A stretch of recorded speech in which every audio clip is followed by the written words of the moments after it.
네, 저는 상표법을 가르치는 한경훈 변리사라고 하고요. 그 주말 귀중한 시간에 여기까지 와주셔서 이렇게 설명에 참석해 주신 분들께 먼저 감사하다는 말씀드리고요. 저희 그 산업재산권법에 관해서 일단 총 개괄을 하고 이 산업재산권법이 3가지의 과목으로 구성이 되어 있는데 그 중에서 이제 상표법에 대해서 좀 설명을 드리고 그 이후에 이제 박형준 변리사님이 이제 특허법 설명을 해주시고 김준일 변리사님이 디자인보호법 설명해 주시고 마지막에 박준희 선생님이 자연과학 중에서 지구과학에 대한 얘기를 포함해서 전반적인 얘기를 설명을 해주실 예정입니다. 제 소개 이렇게 돼 있는데 1차, 2차 상표법 강의를 하고 있고요. 대생 상표법이라는 시리즈 저자로 강의를 하고 있습니다. 자, 산업재산권법 중에서 이제 변리사를 에 대한 좀 간략한 설명을 좀 드려보려고 하는데요.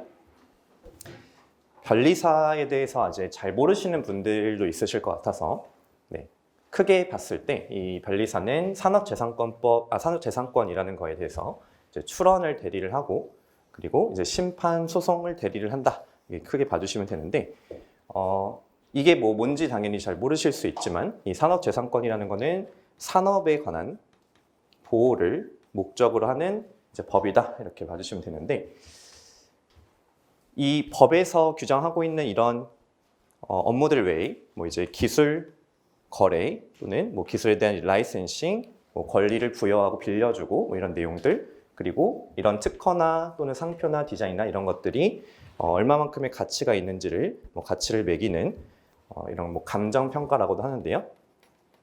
이런 업무들 그리고 이제 산업재산권은 아니지만 지식재산권에 포함이 되는 저작권에 관한 자문이나 라이센싱 이런 업무들을 전반적으로 수행을 하고 있습니다. 사실 이렇게 보시면은 변리사 어떤가 사실 느낌 별로 안 오시잖아요. 변리사를 진입을 할 때 사실 이걸 보고 진입을 하셨다기보다는 변리사가 직업으로서 얼마만큼의 안정도가 있는지 수입이 어떠한지 사회적인 인식이 어떠한지 사실 이런 부분을 보고 결과 직업을 선택하실 거기 때문에 이런 부분 사실 그렇게 중요한 부분이라고 생각이 되진 않는데 이거를 바탕으로 이제 뒤에서 내가 이 시험에 진입했을 때 과연 이 시험이 잘 맞을 것인가 내가 이 시험을 잘 합격할 수 있는 사람인가 아닌가 이런 거에 대한 얘기를 좀 연결해서 드리려고 하는데요. 그리고 이 직업적인 좀 특성에 대해서는 이후에 이제 박형준 변리사님께서 좀 더 자세히 설명해 주실 겁니다. 자, 저는 이제 시험에 대한 얘기를 좀 더 구체적으로 설명을 드리려고 하는데 자, 변리사 시험은 1차 시험, 2차 시험 나눠져 있고요. 1차 시험은 객관식 그리고 공인영어 시험을 점수를 제출을 해야 되고요. 2차 시험은 논술로 구성이 되어 있습니다. 이거는 표준 답안지 22줄로 구성이 되어 있는 16페이지짜리 답안지에다가 논술을 하는 거예요. 그래서 이제 이공계 분들 같은 경우에는 이제 익숙치 않은 시험 방식인데요.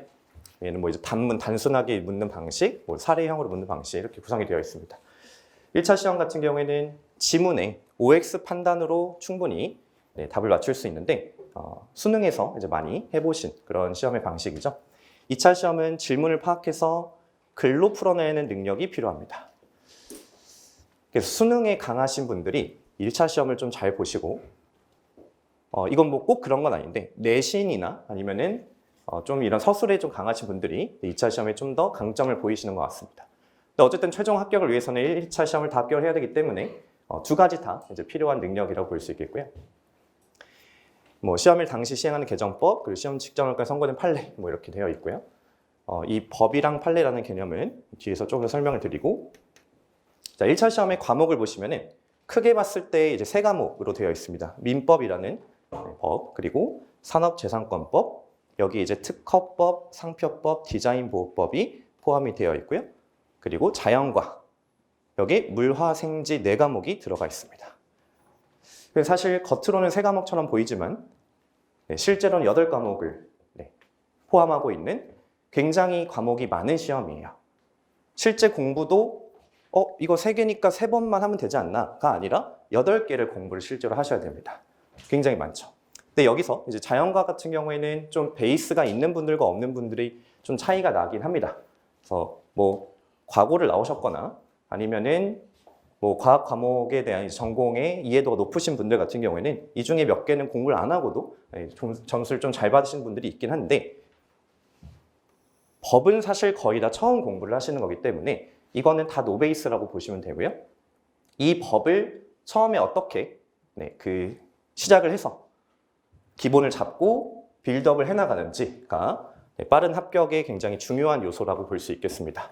자, 왜냐면은 또 이 법이 2차에도 들어가요. 물론 민법은 그대로 2차에 들어가는 건 아니고 민사소송법이라고 해서 법이 약간 다르긴 한데 관련성이 있는 법이고요. 그리고 특허 상표의 경우에는 동일하게 들어가고, 디자인 보호법 같은 경우에는 이제 선택 과목 중에서 가장 많이 선택이 되는 과목으로 이제 그대로 들어가 있습니다.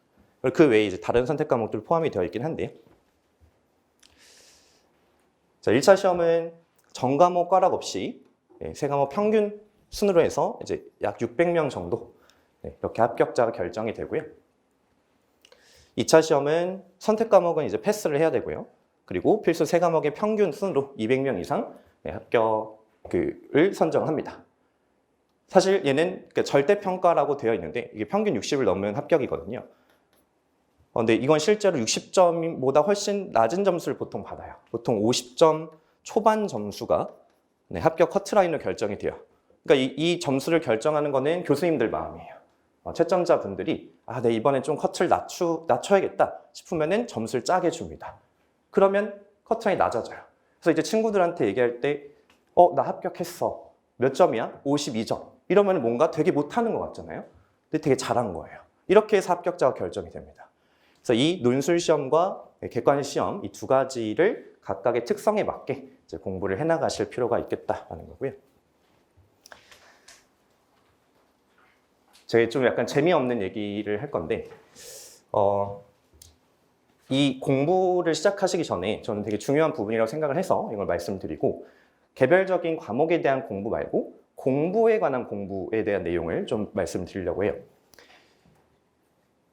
일단 이 시험 공부를 하기에 앞서서 일단 시험 자체를 파악을 하셔야 됩니다. 이 시험의 본질이 뭘지, 시험 범위가 어떠한지, 그리고 시험에 나올 수 있는 내용이 뭔지, 그리고 가장 이제 잘 아시는 방법처럼 기출문제에 대한 학습이죠. 기출을 보면은 이 시험이 어떻게 나올지를 대충 예상이 되기 때문에 기출을 분석하고 그 경향을 확인하는 방법, 이런 걸로 내가 어떻게 공부를 해야 되는지에 대한 그 범위를 설정을 하시는 겁니다. 근데 이 범위를 설정하실 때는 과목별 당연히 특성을 고려하셔야 되고, 민법, 산재법 이런 법 과목 공부와 자연과학 공부 방법은 당연히 달라야 돼요. 자, 이런 파악이 끝났으면은 대충 이러하구나 끝났으면은 이제 계획을 짜시는데, 공부 계획과 시간 계획을 나눠서 짜시고 월, 주, 일별로 각각의 내가 어떤 공부를 얼마만큼 할지에 대한 범위를 정하셔야 돼요. 아니 지금 뭐 수업도 아닌데 이런 얘기를 왜 하냐? 이거를 잘 하실 수 있는 분들이 이 시험에 되게 유리하기 때문에 이걸 말씀을 드립니다. 이 시험을 내가 잘 볼 수 있는지 없는지에 대한 가늠하는데 되게 중요한 전 지표라고 생각합니다. 내가 각 과목별로 공부의 양과 시간을 얼마만큼 체계적으로 관리할 수 있는지, 내가 그런 매니징 능력이 있는지 없는지, 이게 되게 중요한 부분이라고 생각을 하고요.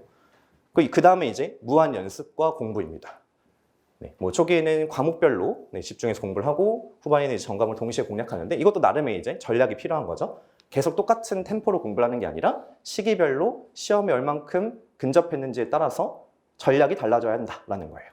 지금처럼 아직 시험이 많이 남아있는 상황에서는 특정 과목을 집중 공략을 하면서 걔에 대한 실력을 좀 어느 정도 초벌구이를 해놓고, 그 다음에 전체적으로 덧바르는 공부를 하면서 전체적인 실력을 상향 평준화시키는 방향으로 공부를 해나가야 됩니다.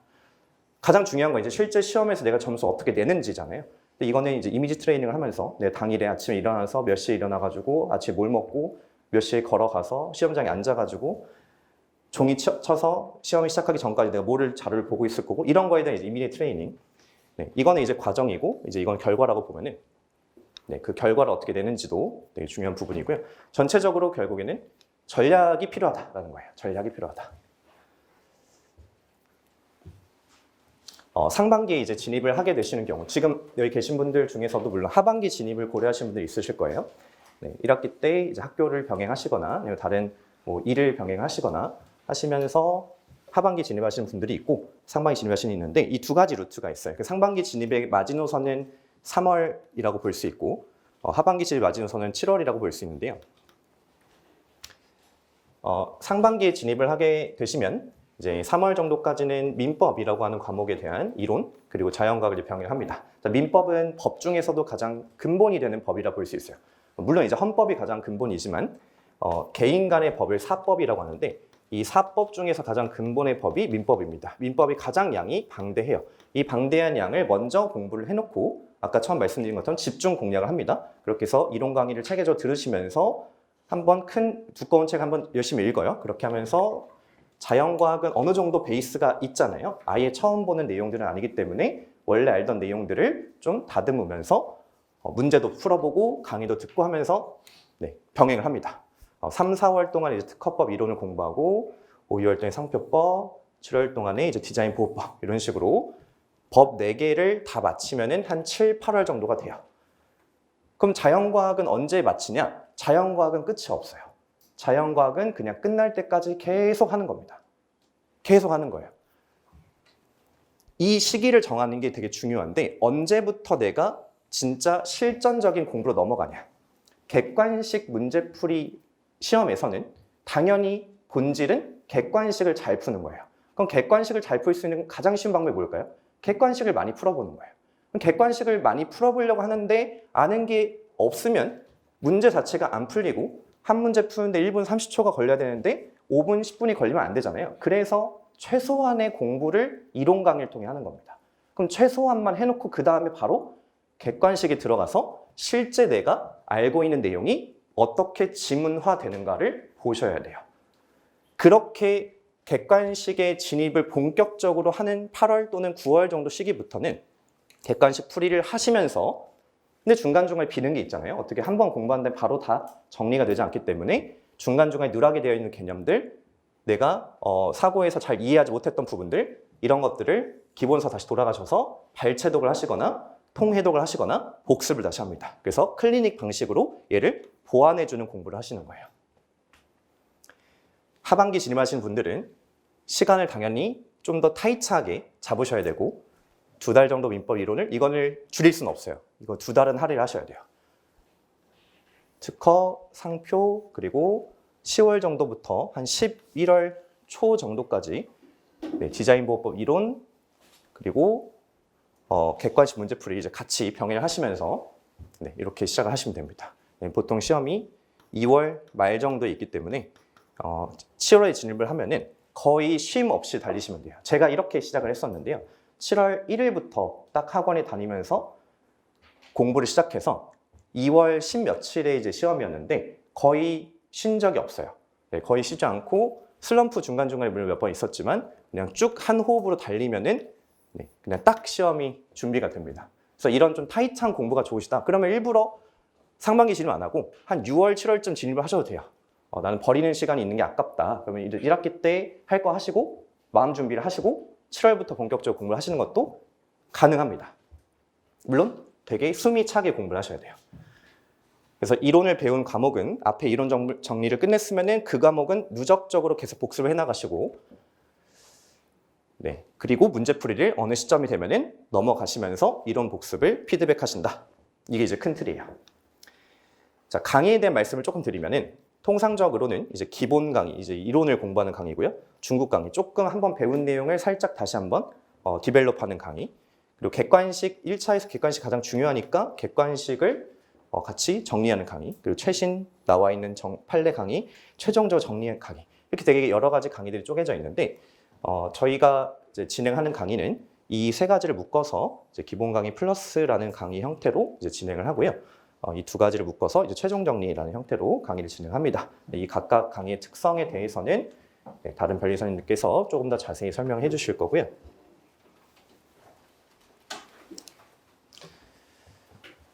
법 공부를 안 해보신 분들이 되게 많으실 거라서 제가 법 공부에 대한 좀 저 개인적인 좀 생각을 좀 말씀을 드릴게요.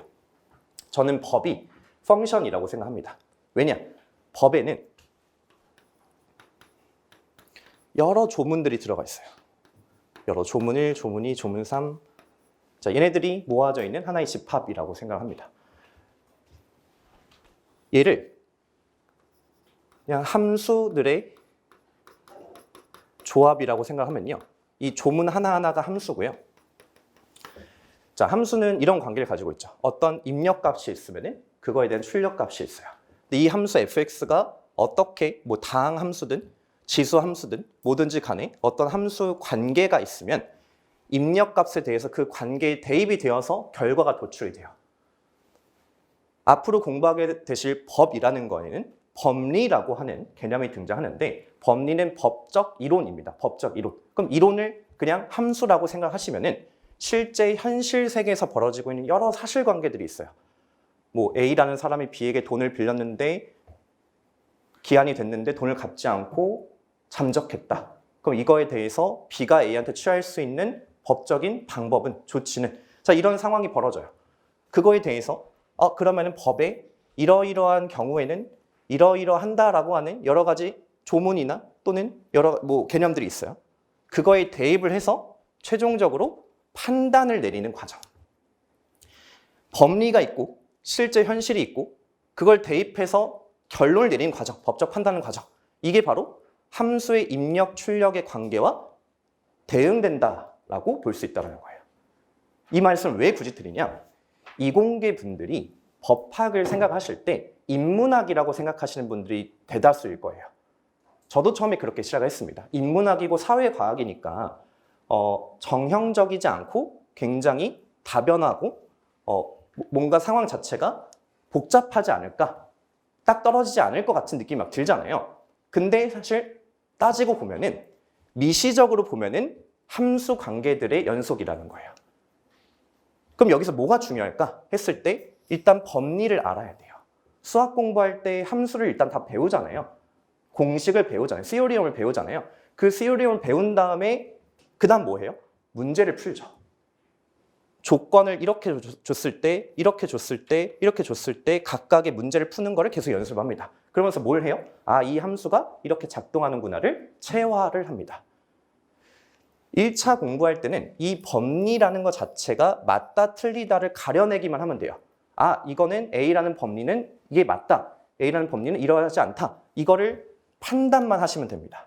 2차에 넘어가면요. 실제 내가 알고 있는 법리를 문제 상황에서 내 스스로 판단해서 가지고 와야 돼요. 수학 문제 풀 때도 여기 이 공식을 사용하시오라고 주지 않잖아요.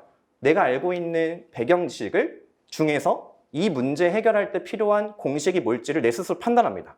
그 다음에 그걸 매칭돼서 이걸 적용해야겠다 해서 이 문제를 읽고 그 공식을 적용해서 답을 내리죠. 2차 시험에서 핵심은 결국에는 적용 능력에 있습니다. 그래서 이 두 가지를 다 잘해야 최종적인 합격을 하는 거고요. 결국 내가 수학을 좀 잘한다. 그러면 법도 잘할 가능성이 높아요. 제 개인적인 생각이지만 아마도 맞을 겁니다. 과목별로 조금 특성이 있는데요. 산재법, 특히 민법, 이 법 네 가지를 비교를 했을 때 민법은 40문항 나오고 특허 20, 상표 10, 디보 10. 문항수에 따라서 과목의 중요도가 바뀌고 그거에 맞게 공부 시간을 투자하셔야겠죠. 그게 효율적인 공부잖아요. 내가 아무리 상표법이 재밌어도 상표를 특허법이랑 똑같은 시간을 할애하시면 안 되겠죠. 정확히 2배를 더 하셔야 돼요, 특허. 민법을 정확히 2배를 더 하셔야 돼요. 그래야 그게 비례해서 전체적으로 점수가 고르게 올라갑니다. 핵심은 다 문제풀이에 있고요. 근데 이 문제풀이를 백업해주는 이론 정리가 필요하고요. 근데 이 상표법 같은 경우에는 민법에 비교하면은 절차적 요소가 좀 추가되어 있고 민법은 절차가 없습니다. 법은 크게 봤을 때 실체법과 절차법이 있는데요. 민법은 순수한 실체법이에요. 민법 1강을 들으시면은 민법 강사님께서 그대로 설명을 해주실 내용이에요. 실체법이자 사법이다 이렇게 설명해 주실 거예요. 절차법은 절차를 규정하고 있는 건데 이게 민사소송법이에요. 특허법, 상표법, 디자인보호법은 이 두 가지를 다 가지고 있습니다. 실체적 성질, 절차적 성질. 근데 그 중에서 특허법이랑 비교하면은 실체적 요소가 조금 더 많아요. 이 상표 같은 경우에.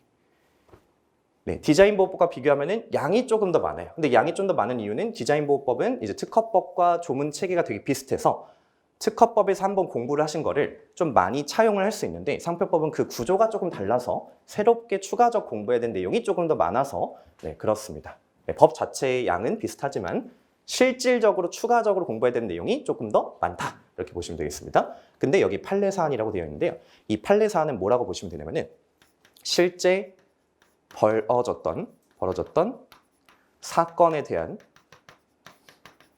법원의 법적 판단이라고 보시면 돼요.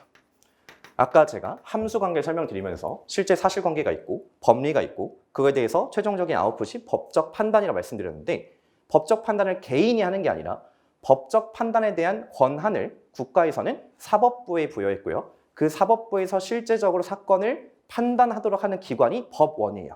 그럼 법원에서 어떤 사건이 벌어져서 누군가 소송을 제기를 하고 그 소송을 제기했으면 결론을 내줘야 돼요. 결론을 내줄 때 법리를 가지고 오고요. 그 실제 사건이 있고 그에 대한 판단을 내리는 그 결과물이 판례예요. 판단한 실제 사례, 판례. 그 판례의 사안을 공부를 하시면서 이런 상황에서는 이 법률 중에서 이렇게 판단하는구나. 이거를 간접 체험을 하시는 겁니다. 내가 직접 소송을 걸어볼 수는 없잖아요. 그래서 실제 누군가 걸어서 판단되었던 사례를 공부하는 거예요. 왜냐? 시험이 이걸 모티브로 해서 출제가 되기 때문에 그렇습니다.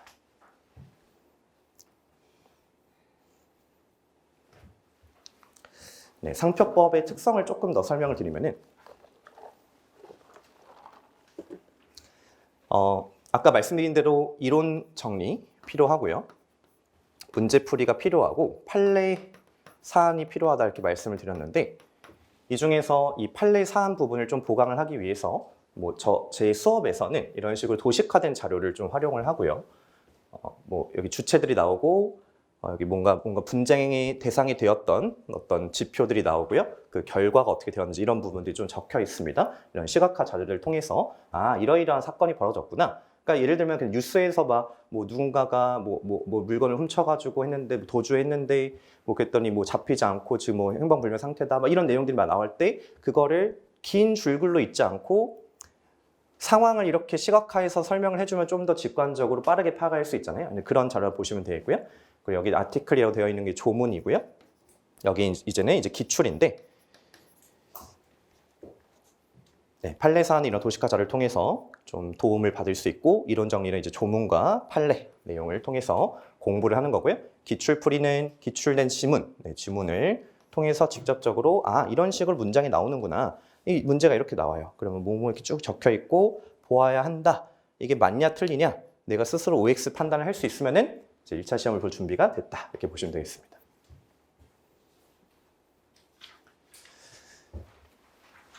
자, 이 상표법뿐만이 아니라 특허법, 디자인보호법도 마찬가지인데요. 기본 강의 플러스라고 해서 이런 조문, 기본 강의, 그리고 조문, 판례, 그리고 중요 기출, 풀이까지 모두 포함해서 하나의 강의로 구성을 했습니다. 이렇게 구성을 한 이유는 기존의 이제 강의들은 보통 이렇게 조문 강의, 판례 강의 이런 부분들이 많이 다 끊어져 있거든요.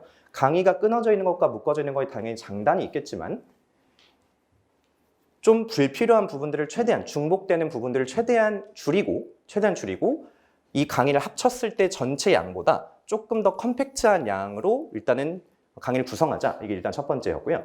그리고 이론을 처음 공부할 때 그냥 줄글로 뭔가 배우면은 와닿지 않아요.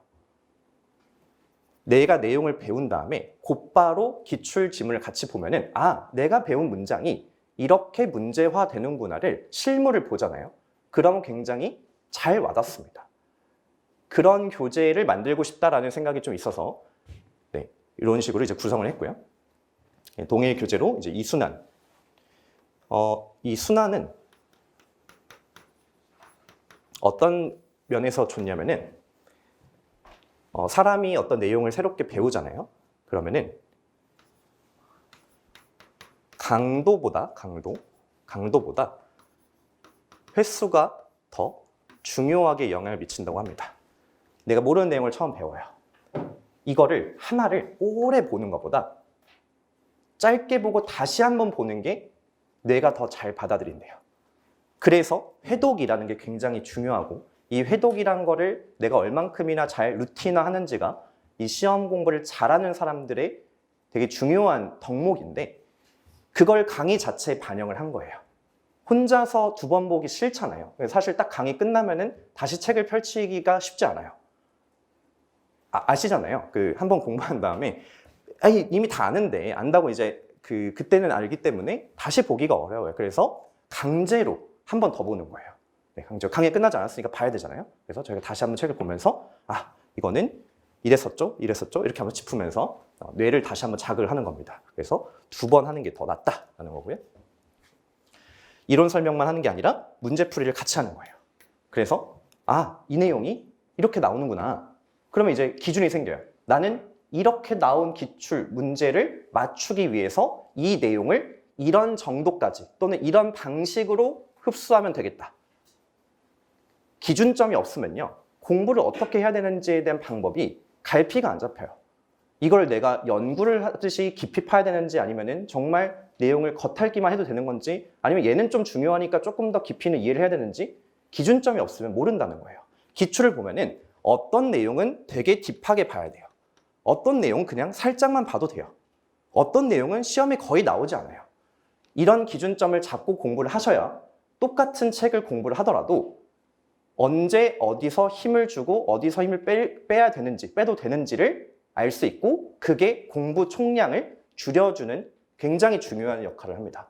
그래서 이 기준점을 잡는데 굉장히 중요한 이 문제풀이를 수업 때 마찬가지로 이걸 혼자 푸시라고 하면은 안 풀어요.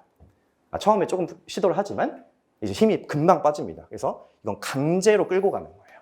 강제로 이제 수업을 들으시면은 방금 이렇게 설명을 들었잖아요. 바로 문제를 풀어요. 문제 풀면서 한번 시간 드리고 풀어보세요 하면서 이제 뇌를 쓰잖아요. 그 뇌를 무리하게 한번 쓰면서 한번 생각을 하면서 내가 이걸 아냐 모르냐 체크가 돼요. 메타인지가 소위 되는 거죠. 그렇게 하면서 1회독을 하지만 실제로는 2회독을 하는 것 같은 그런 효과를 낼 수가 있습니다. 이 교재들은요, 사실 대부분 다 내용은 비슷해요. 왜냐하면 교재에 수록된 내용, 이거는 소설책이 아니잖아요. 강의 교재는 소설책이 아니고 정리서입니다, 정확히.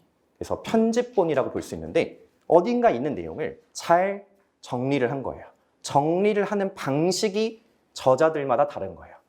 어떻게 정리를 하는지에 따라서 전달력과 이 책을 보는 사람들의 흡수율이 달라질 수 있기 때문에 이 편집에 사실은 저자의 실력이 있는 거예요. 제가 실력이 좋다고 말씀드린 게 아니라 이런 방식이 유리할 거라는 생각을, 판단을 굉장히 많이 고민을 하고 그걸 이제 반영한 부분. 그래서 이 부분만큼은 분명한 강점이 있지 않을까라고 개인적으로 생각을 하고요. 죄송합니다. 제가 오랜만에 써봐가지고. 네. 이제 저에게 할당된 시간 30분이 끝나서 오픈 카톡방 운영을 하고요. 여기 들어오셔서 조팡이 설명에 검색하시고 들어오시면은 질문하실 수 있습니다. 그리고 오늘 이거 12시 10분에 이제 다 설명이 끝나고 개별 상담 시간이 마련이 되어 있는데 저에게 이제 궁금하신 부분이 있으시면은 저를 따로 질문하셔서 신청을 해주시면은 끝나고 설명을 좀 드리겠고요. 그리고 죄송합니다. 일단 이 시험 방법이고 이런 거를 떠나서 변리사를 해야 되냐 말아야 되냐 자체에 대한 고민이 있으신 분들은 제가 답을 다 드릴 수는 없겠지만 그냥 제가 살아온 삶 하나를 바탕으로 저의 얘기를 좀 해드릴 수 있으니까 개인적으로 아까 상담 신청하셔도 되고 여기 들어오셔서 질문해 주셔도 되고 그런 부분에 대한 좀 의문이 아직 가시지 않는 분들은 그런 질문을 해주셔도 됩니다. 그래서 공부 방법이든 변리사라는 시험 자체든 내가 지금 뭘 해야 되는지 잘 모르겠다든 어떤 방식이든 상관이 없으니까 자유롭게 질문해 주시면 좋을 것 같고요. 첫 번째 설명을 여기서 마치겠고 박형준 변리사님이 이어서 설명을 진행하도록 하겠습니다. 감사합니다. 네, 안녕하세요. 박형준 변리사라고 합니다. 두 번째 시간을 맡고 있고 그 이후에 박준희 선생님, 그다음에 김진주 변리사님 해서 쭉쭉 나갈 거예요. 그래서 끝까지 들어주시면 감사하겠고 저는 산업재산권법의 특징에 대해서 조금 설명을 드릴 거고 산업재산권법은 아까 말씀드린 대로 특허법, 상표법, 디자인보법으로 이루어져 있는데 저는 특허법을 담당하고 있습니다. 제일 중요한 과목입니다. 네. 그리고 여기 제가 작게 글씨 써놨는데 민법보다 쉬운 특허법 강의라고 했어요. 이건 뭐냐면은 민법이 여러분들이 처음 배우는 법이에요. 네, 아마 그러실 텐데 처음 배우면 어렵죠. 그 다음 배울 때는 쉬워야죠. 네, 그래서 민법보다 쉬운 특허법 강의다 이렇게 말을 하는데 원래 종래에는 그렇진 않았어요. 이건 짧게 여담만 드리면은 종래에 민법보다 특허법이 훨씬 더 어렵다 이게 평이 지배적이었어요. 그 이유가 뭐냐면은 절차적인 특성이 있기 때문에 조금 어렵다 이런 평이 있었는데 근데 그거를 극복해야죠. 네, 제가 잘 가르쳐서 아무튼 민법보다 쉬운 특허법 강의 이렇게 만드는 게 제 목표이고 현재 달성을 했습니다. 네, 작년에 이제 수강생들이 좀 있었는데 그 수강생분들이 제가 파악하기로는 전부 다 민법보다 특허가 훨씬 쉽게 배웠다 이렇게 말씀을 해주셨어요. 그래서 자랑을 해서 죄송한데 제가 아무튼 여러분들 여기 오신 목적이 공부 방법론을 조금 습득을 하고 그 다음에 어떤 강의나 어떤 방식으로 이제 공부를 해야 되는지 이런 걸 결정을 해야 되는데 그 과정에서 불가피하게 제 강의나 교재에 대한 홍보가 조금 가미될 수 있다는 점 미리 양해 부탁드릴게요. 이거 완전 배제하고 딱 하기가 어려워가지고 중간중간에 여러분들 공부 방법 말씀드리면서 약간 제 어필이 있을 수 있는데 미리 양해 말씀드리겠습니다. 제 소개를 드리면은 저는 윌비스에서 1차, 2차 특허법 전임 맡고 있고요. 현재 2차 특허법 1타 강사. 네, 이거 제가 말하기 좀 그런데 네, 그렇습니다. 그래서 여러분들이 사실 제 강의를 1차 때 들으시든 안 들으시든 물론 듣겠지만 2차 때 어차피 합격을 하시려면 제 강의를 또 듣긴 들어야 됩니다. 네, 그래서 1차는 사실 약간 그런 얘기가 있어요. 누구의 강의를 듣든 그렇게 크게 영향이 없다 이런 얘기가 있는데 2차는 보통 다수 강사를 들어야 돼요. 왜 그러냐면 논술형 시험에서는 남이 아는 문제는 똑같이 알아야 되거든요. 그렇기 때문에 어차피 2차 때 제 강의를 들을 수밖에 없는 문제가 있기 때문에 오늘 보시고 2차 때 보시든 아니면 오늘 하고 1차 때 보고 2차 때 보시든 아무튼 그렇게 될 거예요. 네, 그리고 자꾸 자랑이 써져 있습니다. 왜 자랑이 써져 있을까요? 제가 만들었으니까. 네. 최연소, 동차, 수석 네, 계속 배출을 하고 있어요. 그 다음에 준특허법이라고 하는데 네, 제 끝에 이름 따가지고 준특허법 이렇게 지었고 변리사 미래라고 돼 있어요. 변리사 미래는 어떻게 설계가 되는 거냐 하면은 여러분들이 결정하시는 거예요. 어떤 변리사가 될지는 여러분들이 결정하는데 돈을 버는 방법 4가지가 있어요. 그래서 돈을 버는 방법 4가지는 이제 노동자, 자영업자, 사업자, 투자자 이렇게 4가지 방식이 있는데 뭐 이거는 사실 강연을 하려면 한 1시간에서 2시간 정도 돈 버는 방법을 강의할 수 있어요. 나중에 합격을 하시든 이런 거 여러분들 배우실 텐데 통상적으로는 세계에서 돈 제일 많이 버는 사업가들이 있거든요. 네, 그 사람들은 이 태클을 탑니다. 노동자부터 시작해서 자영업자, 사업자, 투자자. 네, 이 순서대로 태클을 타면서 돈을 많이 벌어요. 근데 여러분들 일반 회사에 취업을 할 때랑 변리사로서 일을 할 때랑 시작점이 다릅니다. 일반 회사에서 취업을 하면은 노동자부터 시작을 합니다. 근데 변리사로 시작하면 자영업자로 시작하는 거예요. 둘의 차이가 뭐냐 하면은 시간과 돈이 비례하는가. 이게 제일 큰 차이예요. 노동자들은 아무리 일을 자기가 많이 하고 열심히 해도 일정 한계치가 있어요. 근데 자영업자는 자기가 일을 잘하고 열심히 하고 많이 하잖아요. 한계치 없이 쭉쭉쭉 올라갑니다. 근데 자기가 몸으로 계속 뛰어야 되기 때문에 일정 한계는 있어요. 그래서 자영업자 아무튼 한계치가 없기 때문에 노동자보다는 유리합니다. 노동자들은 통상 우리가 뭐 6천만 원, 뭐 1억 이렇게 캡이 있는데 자영업자들은 자기가 일을 열심히 하면은 2억, 3억까지 갑니다. 근데 그 이상은 가기 힘들어요. 그 이상 가려면은 사업자, 투자자 태클을 타야 됩니다. 사업자 뭐냐 하면은 여기 자영업자, 노동자는 자기가 일을 하는 거예요. 근데 사업자 투자자는 타인한테 일을 시키는 거예요. 네. 그래서 사업자는 이제 통상 이제 고용주라고 하죠. 그래서 남들을 이용해서 돈을 버니까 돈을 되게 많이 벌 수 있어요. 우리가 아는 기업가들이 다 사업가들이죠. 네. 그 다음에 투자자 뭐죠? 블록체인, 뭐 이런 식으로 주식, 뭐 주식이 뭐죠? 주식은 이제 타인이 기업을 운영하는데 자본을 대는 거예요. 그 타인이 일을 해서 잘 되면 자기가 돈을 버는 거예요. 대신에 무슨 문제가 있죠? 타인이 못하면 나도 돈을 날릴 수가 있어요. 네, 그래서 하이 리스크 하이 리턴 구간이에요. 근데 여러분들은 어떤 삶을 살지 모르겠어요. 변리사로서 인생은 자신이 결정을 하는 거거든요. 근데 시작점이 우리는 자영업자부터 시작을 하는 거다.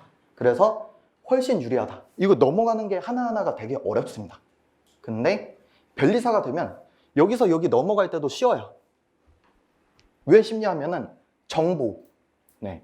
무슨 정보가 있냐면 변리사들은 사업자들을 많이 만납니다. 그래서 사업 정보를 되게 많이 듣고 그 다음에 기업 정보를 되게 많이 할 수 있어요. 그렇기 때문에 간접적인 방식으로 사업자 투자자에 대한 정보가 미리 다 일을 하면서 습득이 되거든요. 그렇기 때문에 이 태클을 쉽게 넘어갈 수 있어요. 그래서 우리가 변리사 연봉이 뭐 1억이 수려합니다. 뭐 2억이 수려합니다. 의미가 없습니다. 어차피 벌어봤는데 1억이든 2억이든 큰 차이가 없어요. 네. 그 이상 10억, 100억 쳐야 됩니다. 그러려면 이 라인으로 가야 됩니다. 근데 그걸 넘어가는 게 변리사가 타 직업군에 비해 조금 더 수월하다. 이렇게 알아두시면 되겠습니다.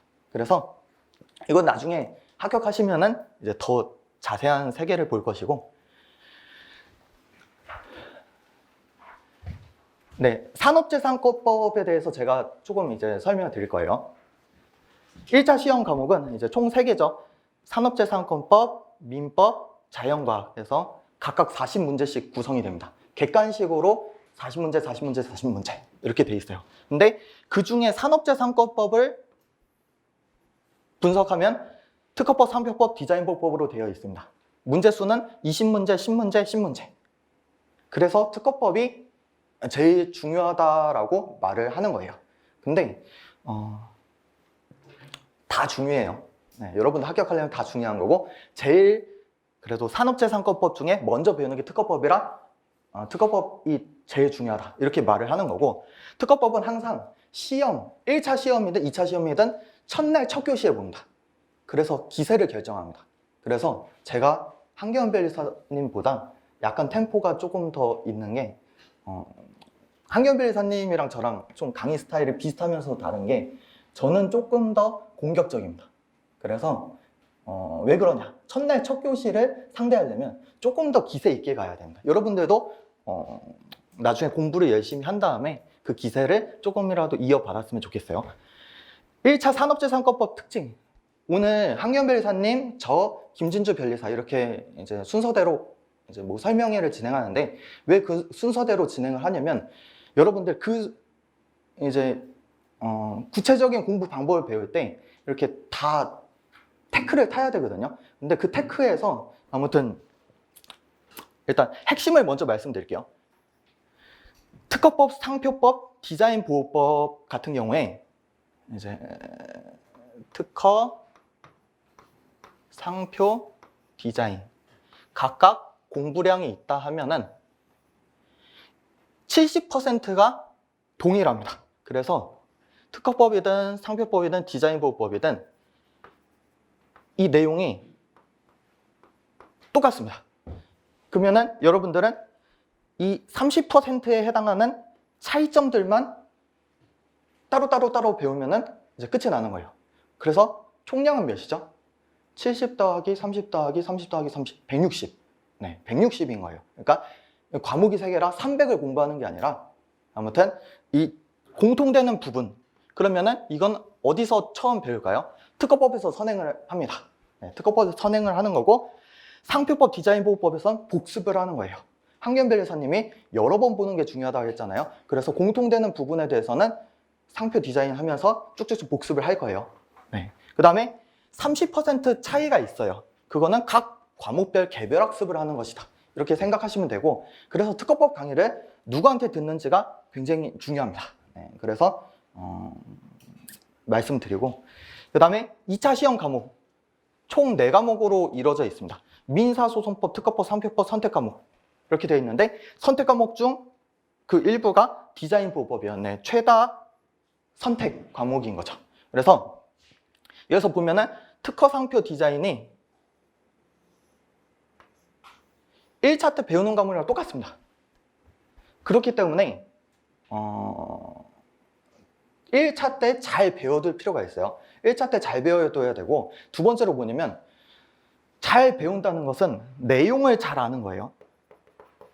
근데 이 내용을 설명하는 방식이 다 다를 수 있거든요. 근데 그 방식이 동일하잖아요. 그럼 여러분들이 반복 학습이 되는 거예요.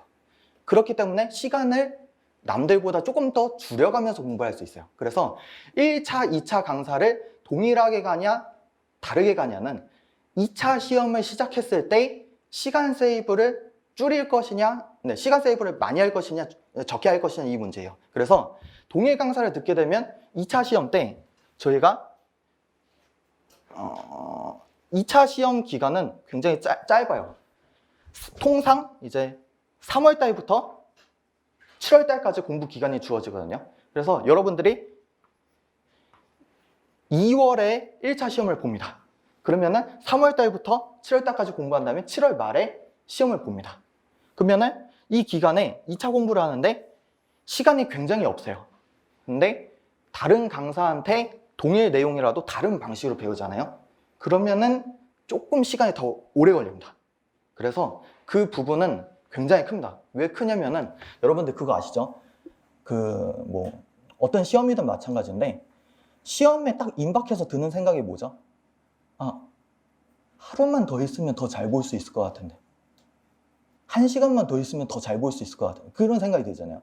그만큼 2차 시험 기간이 제일 짧기 때문에 이때 일주일이란 시간, 한 달이란 시간 굉장히 큰 거예요. 그 시간을 단축할 수 있는 것이거든요. 그래서 그 부분이 중요하다라는 점을 말씀을 드립니다. 네, 그래서 1차 때 배운 강사님들이 여러분들 입장에선 하실 거 하나예요. 1차 때 자기가 듣는 과목의 강사님들이 2차 강의를 하고 있냐, 안 하고 있냐, 이거를 확인해 보시면 쉽습니다. 네, 저희는 저랑 한겨운 변리사, 김진주 변리사는 1, 2차 동시에 하고 있고, 다른 강사님들도 그러신 분들도 있고 아니신 분들도 있어요. 그래서 여러분들이 한번 확인해 보시면 좋을 것 같습니다.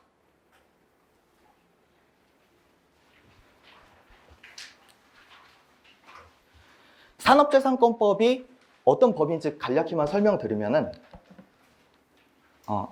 지식재산권법이라고 합니다. 지식을 재산화해서 권리로서 보호하는 법이다, 이렇게 생각을 하시면 되겠고, 여기서부터는 사실 잘 몰라도 돼요. 왜냐면은 여러분들이 개별 기본 강의를 들을 때 어차피 다 학습을 하실 내용이기 때문에 그냥 이런 게 있구나 정도만 인지를 하시면 되지, 이거를 공부 내용이구나 생각할 필요가 없습니다. 그래서 지식재산권의 발생, 변동, 소멸, 그 다음에 관련 절차 내용을 학습을 한다. 뭔 말인지 알면은 이해하시면 되고 모르면은 넘어가시면 됩니다. 그 다음에 지식재산 보호는 이 지식재산 보호 대상이 있어요. 그래서 발명, 상표, 디자인 3가지로 나눠지거든요. 발명은 우리가 아는 기술이에요. 그래서 통신기술, 핸드폰 기술, 유전공학 기술 이런 거 보호하는 게 발명, 특허법이 되는 거고, 그다음에 상표는 브랜드. 그래서 샤넬, 구찌, 루이비통, 애플 이런 거 있잖아요. 그게 상표.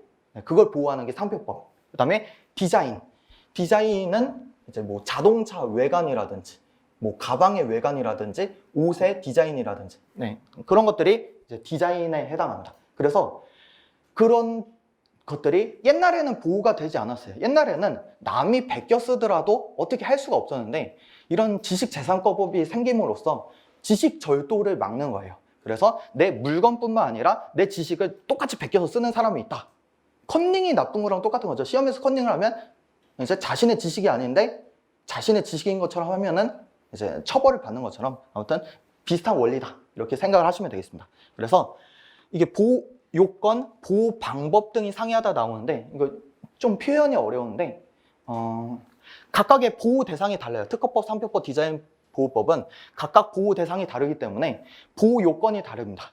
그 다음에 보호 방법이 달라요. 근데 이거는 나중에 추후에 배울 건데 쉽게만 말씀드리면 저는 여기 설명이니까 공통적인 거 쉽게만 말씀드릴게요. 권리 요건, 기존의 것과 비슷하지 않을 것. 그래서 남이 이미 한 것에 대해서는 내가 권리를 요구할 수 없어요. 남이 발명을 했는데 삼성이 어떤 기술을 개발했어요. 근데 그 기술을 내가 특허 출원하면은 거절됩니다. 루이비통 회사가 상표 등록을 받았는데 내가 출원을 한다면 거절됩니다. 그래서 기존의 것과 비슷하지 않을 것. 이게 권리 발생 요건 중 하나입니다. 그 다음에 침해 요건이 있어요.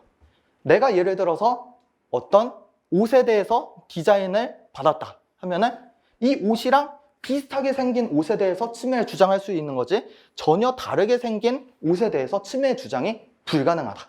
네, 이게 가장 심플한 방법입니다. 그래서 요거 두 가지에 대해서 여러분들이 잘 하시면 돼요. 지금 이해가 됐다 하면은 잘 하신 거고 요거에 대해서 구체적인 내용들을 나중에 각 과목에서 이제 여러분들이 학습을 하실 거예요. 이제 공부 방법에 대해서 설명을 좀 드리면 한경 변리사님이 약간 제너럴한 거에 대해서 좀 설명을 드렸다면 저는 조금 더 구체적인 방법에 대해서 설명을 드릴게요. 어떻게 공부하는지 1차 공부 자료는 방대하다. 네. 그래서 민법, 특상디, 물화생지하면 8과목입니다. 공부량이 엄청 많습니다. 생각보다 많아요. 진짜 많아요. 수능 비교하면 수능보다 많은 느낌일 수도 있어요. 그래서 굉장히 많은 거다. 그렇기 때문에 공부 자료가 방대하기 때문에 여러분들이 뭐가 중요하냐면 강사, 교재, 강의 이 세 가지가 중요합니다. 네. 강사, 어떤 게 좋은 강사냐 하면은 1차, 2차 호환이 중요합니다. 왜냐면 여러분들이 1차가 최종 목표가 아니잖아요. 2차 합격까지 최종 목표잖아요. 그러려면 2차 합격 중에는 여러 가지 타입이 있습니다. 동차 타입이 있고 동차가 아닌 타입이 있어요. 동차는 1차, 2차를 동시에 붙는 합격을 말합니다. 거기서 시간 세이브가 중요하다 했는데 네, 그래서 강사 효율화가 중요합니다. 그래서 제 1차 강의 듣고 지금 2차 강의 들으시고 계신 분들한테 몇 가지 평을 받으면은 훨씬 수월하다. 2차 공부할 때. 네, 얘기를 받고 있습니다. 그 다음에 강의 최적화. 강의는 이제 동일한 내용을 가르치더라도 어떤 방식으로 가르치는지에 따라서 이제 효율이 다르죠. 그래서 컴팩트한 이해 정리. 이거 당연히 필수 요건이죠. 네, 여러분들이 이해 정리를 하는 건데 강사가 그걸 잘 컴팩트하게 시켜줘야 됩니다. 그 다음에 교재 최소화. 여러분들이 8과목을 한다 했죠. 네, 8과목을 하는데 이게 책이 8개냐? 아닙니다. 왜 그러냐면 이게 보통 이론이랑 문제풀이 해서 16건이 됩니다. 근데 이게 16건이냐 하면은 강사에 따라서 책을 2개로만 하는 게 아니라 판례집, 조문집, 요약자료, 모모 자료 하면서 계속 늘려가지고 한 개의 과목이 책이 5개인 경우도 있어요. 그러면 여러분들이 책을 16권만 공부하는 게 아니라 30권까지 공부를 할 수도 있어요. 이거 과장을 하면은. 네, 모든 강사님. 그래서 강사의 중요성은 뭐냐면은 교재를 최소화해줘야 됩니다. 왜냐면은 안 그래도 많아요. 그렇기 때문에 조문, 판례, 기출 이거를 각각 다른 교재로 만들게 되면은 동일 내용이 반복해서 양이 늘어나거든요. 네, 동일 내용에 양이 늘어나면 무슨 문제가 생기냐면은 우리 머릿속에 기억을 하는 데 있어서 우리가 사실 사람들의 말이나 텍스트 같은 거를 기억한다 생각하시거든요. 그러니까 여러분들이 공부에 대해서 이제 열심히 하면은 여러분들은 책의 내용이 머리에 기억에 남는 거다. 그래서 내 머릿속에 있는 건 내용이다 이렇게 생각할 수 있는데 그거는 뇌과학적으로 볼 때 정확하진 않아요. 뇌과학적으로 보면 사람은 그 책에 쓰여진 컨텐츠 그 시각 자료를 기억하는 거예요. 그렇기 때문에 그 페이지가 많으면 많을수록 자기 머릿속에 기억해야 될 페이지량이 훨씬 늘어나는 거예요. 그렇기 때문에 동일 내용은 가급적 양을 줄여서 중복을 최소화해야 됩니다. 그렇기 때문에 조문 판례 기출이 동일 내용이 반복이 되는데 그거를 책을 여러 개를 본다 하면은 여러분들 그만큼 기억을 해야 될 양이 늘어나는 거예요. 네. 그래서 아무튼 양을 줄이려면 교재를 최소화해야 된다. 그래서 다른 커리큘럼이랑 조판기 커리큘럼이랑 차이점. 조판기 커리큘럼이라는데 저랑 한경훈 변리사님, 김진주 변리사님은 조문 판례 기출을 하나의 책에 넣었어요. 네, 그래서 조판기 커리큘럼이라고 부르는 거고 다른 커리큘럼들은 이제 기본 강의, 네, 그러니까 기본 강의가 여러분들이 어떤 공부를 하시든 제일 첫 번째로 듣는 과목이거든요. 그러면은 기본 강의를 할 때 우리는 기본 강의 플러스라고 합니다. 왜냐면은 다른 커리큘럼은 조문 강의, 판례 강의, 문제풀이 강의 등이 다 별도로 구성이 돼 있어요. 근데 우리는 여기 기본 내용뿐만 아니라 조문, 판례, 중요 기출 문제를 다 포함을 시켜서 합니다. 이게 어떻게 가능하냐 하면은 되게 쉽습니다. 여기에 조문, 판례, 문제풀이 강의가 있을 때 우리도 이게 기본 강의에서 조문, 판례, 문제풀이에서 배우는 내용들 이미 다 배우거든요. 네, 이미 다 배워요. 거기서 새롭게 습득할 내용은 그렇게 많지 않아요. 근데 우리는 기본 강의에서 배우는 내용을 그대로 넣고 여기서 새롭게 배우는 10을 얹혔어요. 뭔 말이냐 하면은 차이점만 얹혔다 이거예요. 그러니까 다른 것들은 1시간, 1시간, 1시간 이렇게 조문, 판례, 기출 이렇게 3시간을 들어야 되면은 저희는 1시간 30분만 들으시면 돼요. 왜냐면 여기서 50분, 50분, 50분 할 때 그 공통되는 내용들이 있거든요. 그거는 한 번만 가르치면 됩니다. 10분, 10분, 10분 이 차이점 새로운 내용 하는 거 있잖아요. 그걸 모아서 플러스 형태로 얹혔습니다. 왜 얹혔냐 하면은 사람들이 이제 필수 강의가 뭐냐 이런 질문이 되게 많아요. 뭐냐면은 이거 강의 하시는 분들한테 한번 물어보세요. 어떤 게 필수예요 하면 기본 강의만 들어도 되는데 조문 강의 들으면 더 좋고 판례 강의 들으면 더 좋고 문제풀이까지 들으면 더 좋습니다. 이렇게 말해요. 왜 그런지 아세요? 기본 강의 때 다 설명을 하는데 조문 강의 때 새롭게 배우는 게 10이 있고 판례 강의 때 새롭게 배우는 내용이 10이 있고 문제풀이 때 10이 있으면은 이걸 들으면 되기 때문에 이거 강의를 한 번씩 더 들으라 이거를 직설적으로 말하기 어려우니까 들으면 좋은데 필수는 아니고 하면서 약간 어물쩍합니다. 저희는 그 사태를 미연에 방지하기 위해서 기본 강의에 새롭게 차별화되는 내용만 얹혔습니다. 그래서 여러분들은 고민을 할 필요가 없습니다. 그냥 기본 강의 플러스를 들으시면은 여러분들이 모든 강의를 다 들었다 이렇게 생각을 하실 수 있는 거예요. 그 다음에 여기 다른 커리큘럼은 매번 다른 교재로 1순환을 합니다. 그래서 조문 강의는 조문집, 판례 강의는 판례집, 문제풀이 강의는 뭐 문제풀이집 이런 식으로 해서 책이 다 달라요. 근데 저희는 동일 교재로 수업을 나갑니다. 그리고 법과목 특성상 동일한 내용을 여러 번 회독해서 보는 게 유리하기 때문에 저희는 큰 그림을 먼저 잡아드리고 그 다음에 세부적인 내용을 나가요. 그래서 1순환 때 그림을 잡고 2순환 때 세부 내용을 들어가서 효율을 높인다. 그래서 다른 강의랑 차이점이 뭐냐면 다른 강의는 1순환, 1순환, 1순환 이렇게 구성이 되어 있어요. 그래서 회독수는 늘어나는데 회독 속도가 느립니다. 네, 뭐 복습이 되는 장점은 있지만 저희는 그걸 시간 세이브를 최소화하기 위해서 왜 시간 세이브를 해야 되냐 하면은 여러분들은 1차 공부 굉장히 방대합니다. 과목 수도 그렇고 교재 수도 엄청 많습니다. 그렇기 때문에 이거 자꾸 최소화해서 여러분들의 머릿속에는 굉장히 컴팩트한 지식만 넣어두셔야 됩니다. 그거를 아무튼 저희가 강의랑 교재로 구성을 했고 그다음에 이론 설명이랑 문제풀이가 아무튼 분리가 되어 있냐 병행이 되느냐 이 점에서도 차이가 있다라는 측면을 말씀드립니다. 그래서 이게 무슨 문제가 있냐면은 여러분들 기본 강의 처음 듣잖아요. 네, 기본 강의 들으면은 이거 내가 어디까지 알아야 되는지 이게 제일 궁금증이에요. 배우다 보면 끝이 없거든요. 근데 이론을 보면서 이 문제가 어떤 식으로 출제되는지 곧바로 보잖아요. 그러면 이런 조문은 이런 식으로 문제가 나오는구나. 이런 판례는 이런 식으로 문제가 나오는구나.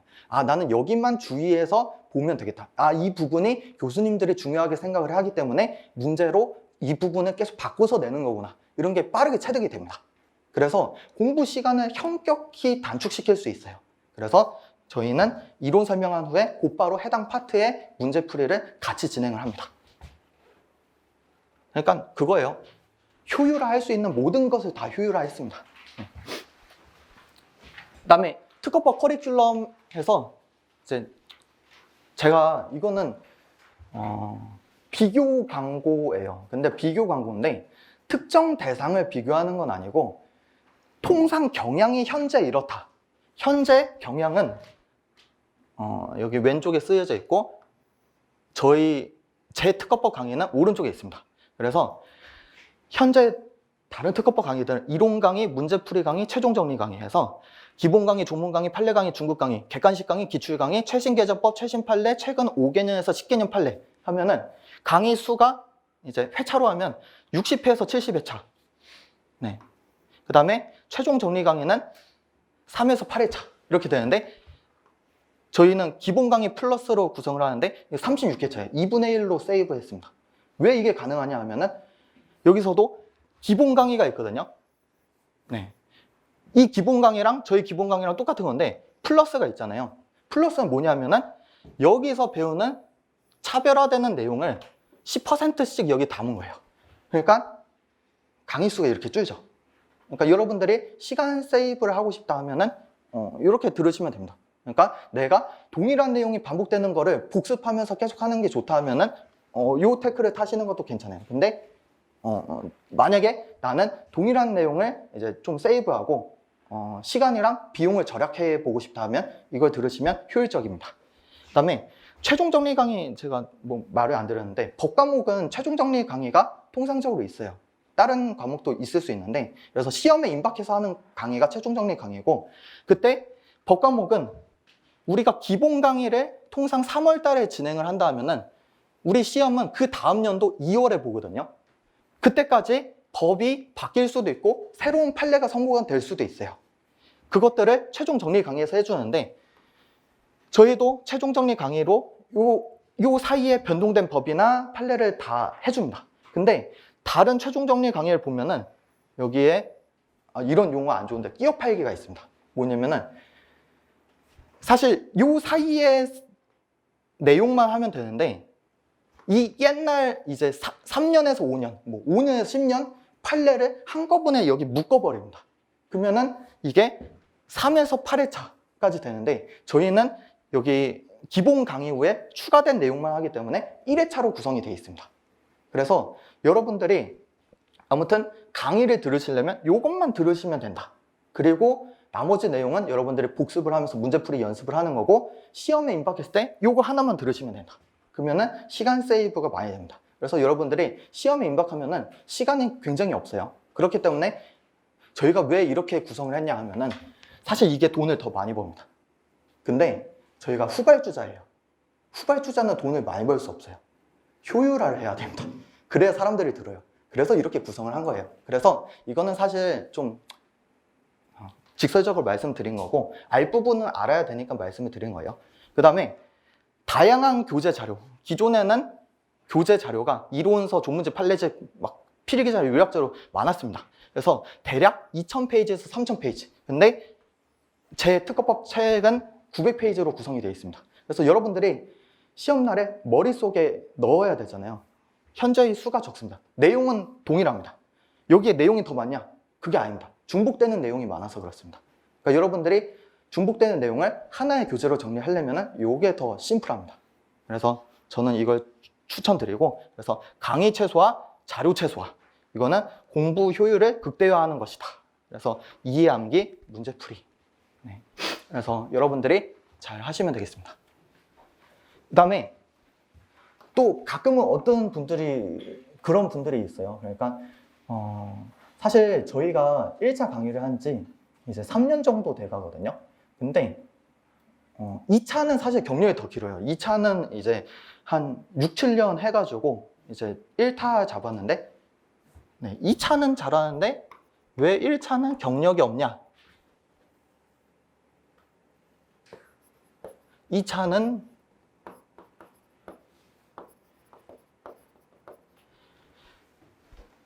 네, 2차 경력이 왜 많냐 하면은 사실 1차 책을 쓰는 게 조금 더 어려워요.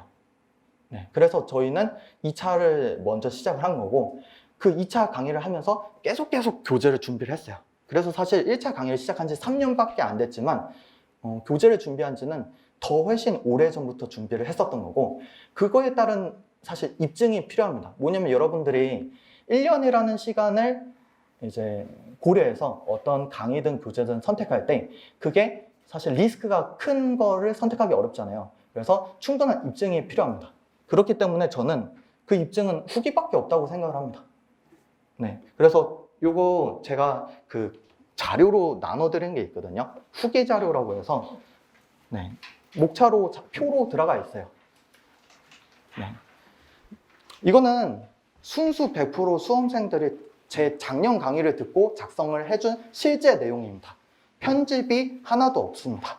그래서 뭐 강사님 감사합니다 막 이런 사족 같은 건 뺐고 내용적인 면에서 수정이 전혀 없는 원문 그대로입니다. 그래서 여러분들이 민법보다 쉬운 특허법 강의 제공, 그 다음에 법 과목의 이순환 강의 방식의 필요성, 1, 2차 연계 강의, 친절한 강의, 이해용 강의, 쉬운 강의, 편한 강의, 효율적인 강의, 기억에 오래 남는 강의, 재미있는 강의, 조문 판례 기출 중심 교재의 필요성, 시간을 절약해주는 교재, 이미 단권화되어 있는 교재, 체계적인 구성, 직관적인 목차, 모든 법조문 취지 기재, 조문 학습 및 강약 조절의 용이성, 조문별 중요도 표시, 풍부하고 효율적인 판례 원문, 기출 학습의 용이성, 풍부한 도예 자료, 2차 두 문자 호환, 그 다음에 결론, 후회가 없는지, 후회가 없다.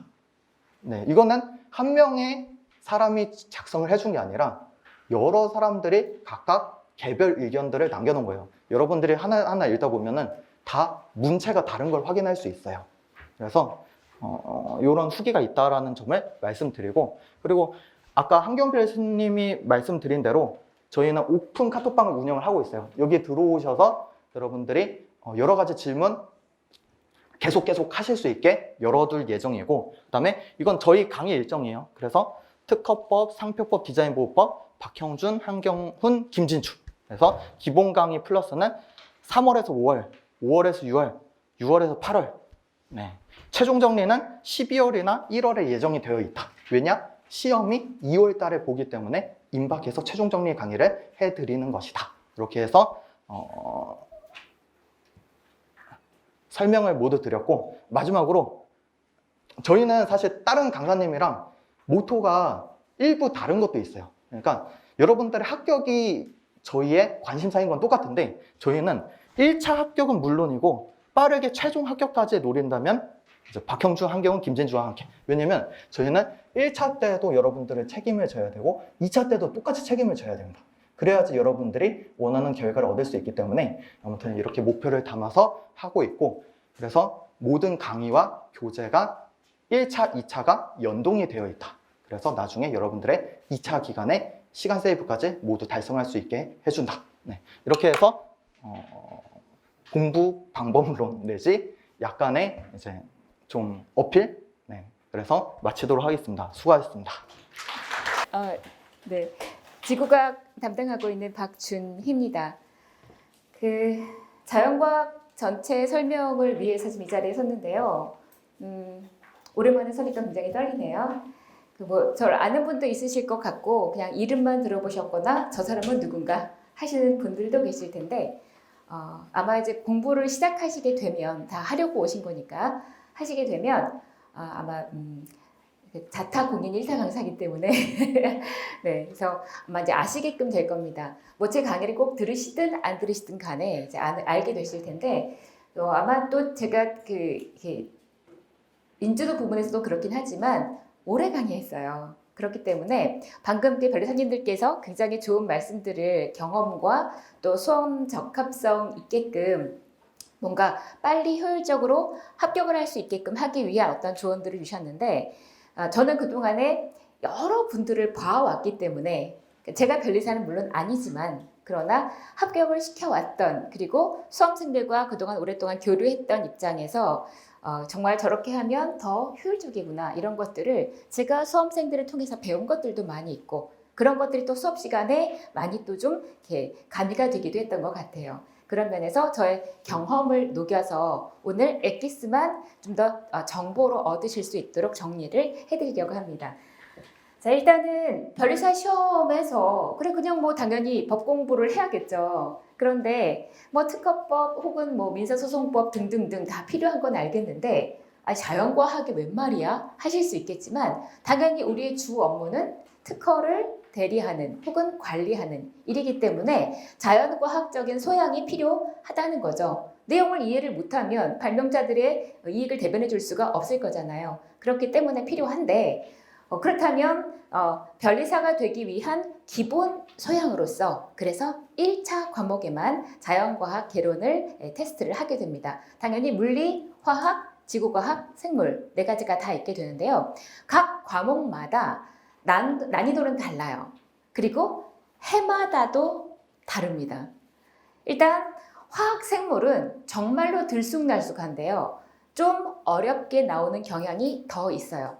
예를 들자면 화학 같은 경우에는 뭐 어떤 해에는 실제로 뭐 유기화학을 전공한 사람도 풀기에 정말 너무 난해했다라는 그런 평가가 나올 만큼 깊숙한 내용이 나오거나 예를 들어 혹은 생물 같은 경우에도 유전공학 전공한 사람도 이게 뭔 소리야 라고 할 만한 내용이 나온 적도 있었었고요. 그리고 그렇다고 해서 그런 10문제 각각 그 4과목이 10문제씩 나오거든요. 40문제가 나오는데 그러면 이게 물리, 화학, 생물, 지구과학이 각각 10문제씩 나오는데 여기서 화학하고 생물은 난이도가 그때그때 다르다라고 일단 하고 물리는 근간에 약간 쉬워진 경향이 있었는데 그런데 작년 2023년 60회 시험에서는 또 살짝 난이도가 올라갔어요.